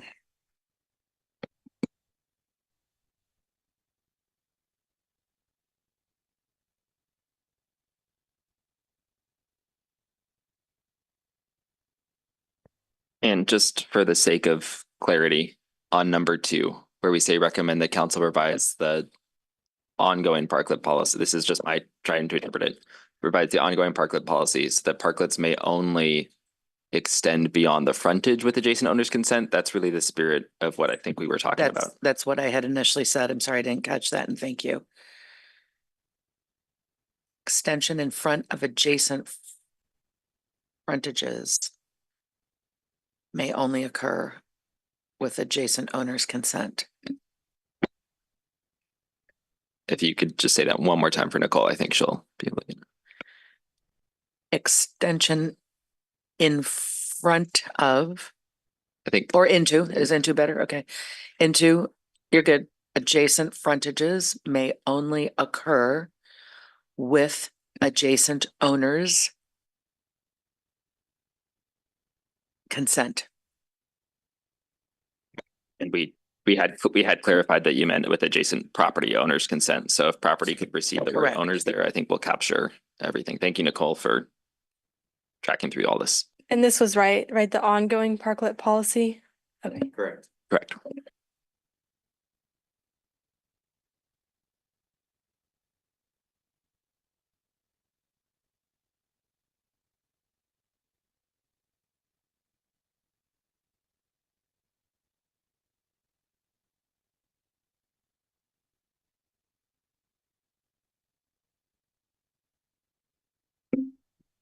I will not be seconding this because of number 2. As a matter of fact, if somebody else seconds it, then I am gonna ask to be separated. Julie, are you good with that? Sure. Yeah, if you take number 2, Nicole, and we'll vote on that separately, please.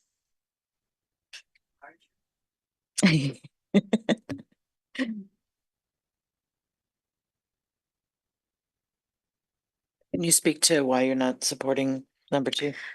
Because I don't think that closed streets or car-free streets should be, the retailers or merchants in an adjacent property should not have to endure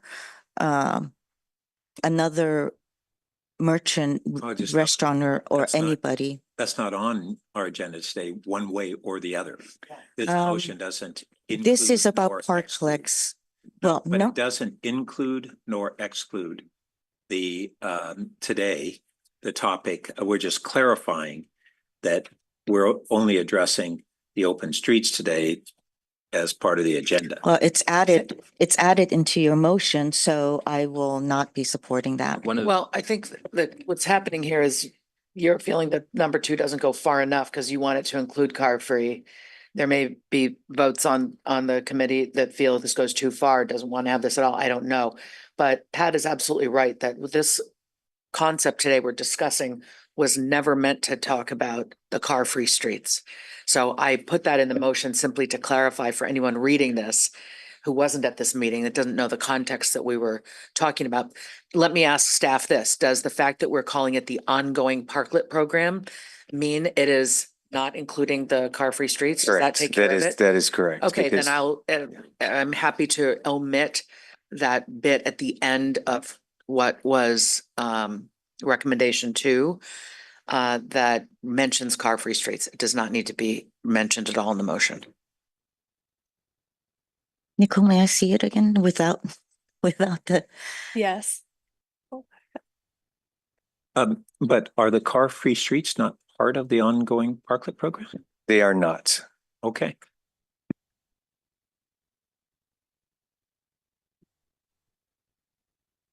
So Madam Clerk, you would remove, those last 4 words. And then have potential amendment or 2. Because today we had this came out of the discussions that we've had here, including the last study session. And there were a number of important topic areas that have been discussed and were part of that discussion that are not in the limited 3 that are on the staff recommendations. And those included requesting staff to explore temporary parking needs. And then kind of the promotion promotion of the character of downtown. And we had also talked about kind of other medium-term upgrades, things like tree wells and things like that, which I wouldn't attempt to specify what those are. But this is about just giving forward direction to staff. So I would, if I'd like to add those 3, maybe we'll put them under a 4, group them. And then request staff to explore a plan for promotion of the character of downtown. Maybe put this subset A, B, and C under that. Thank you. Second, temporary parking needs and locations. By this, you mean loading, it's sort of all that DoorDash. Well, Or people the- loading Okay. and goods loading. Mhm. Yeah. And thirdly, other medium-term physical improvements, That would be such as tree wells. such as that, and yeah, aprons and other things to be determined. I'm inclined to accept, I just need to ask staff, and this is obviously a dovetailing of retail and University Avenue streetscape. When I look at A, promotion of the character of downtown, we know that's got to be incorporated in the new streetscape. But what Pat is referring to is really shorter term, nearer term, medium term things that need to happen. So if I could get staff to respond on the nearer term aspect of that.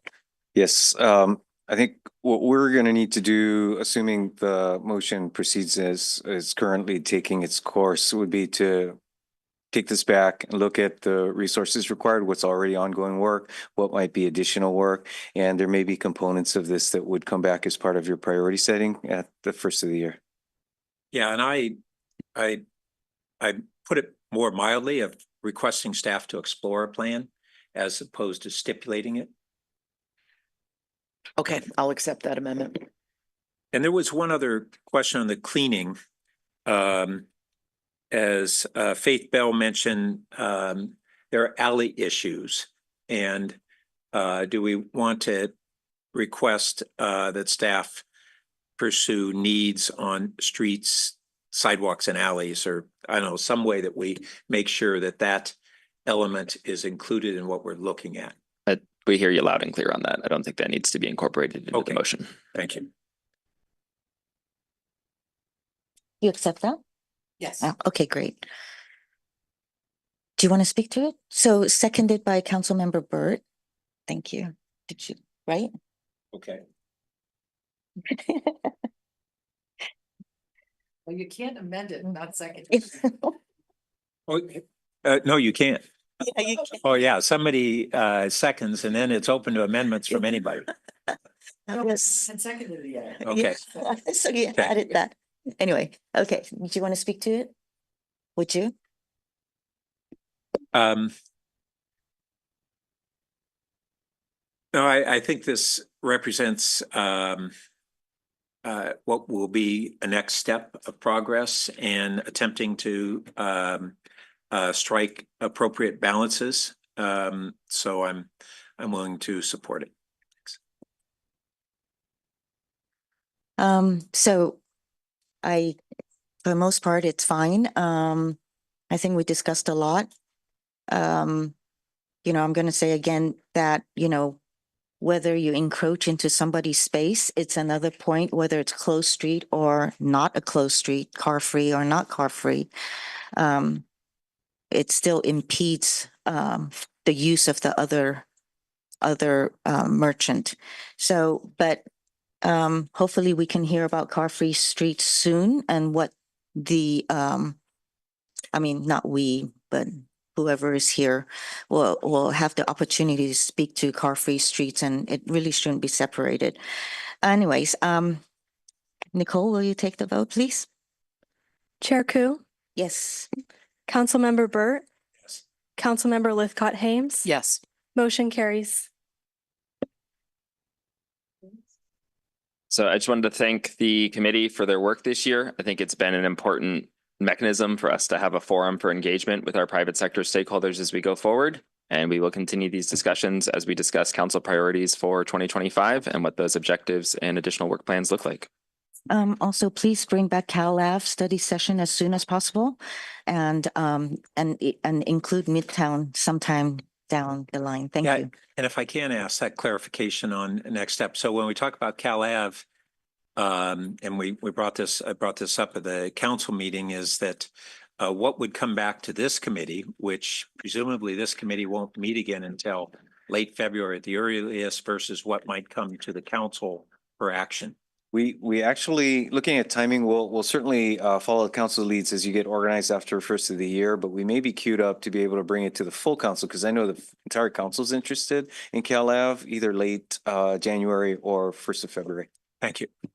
And before we adjourn, I would just like to thank Chair Koo for her leadership of this committee and for her 8 years of service as a council member and vice mayor and mayor. We appreciate your service and have been fortunate to have you in this leadership role in the city. No, thank you. Thank you, and we're adjourned.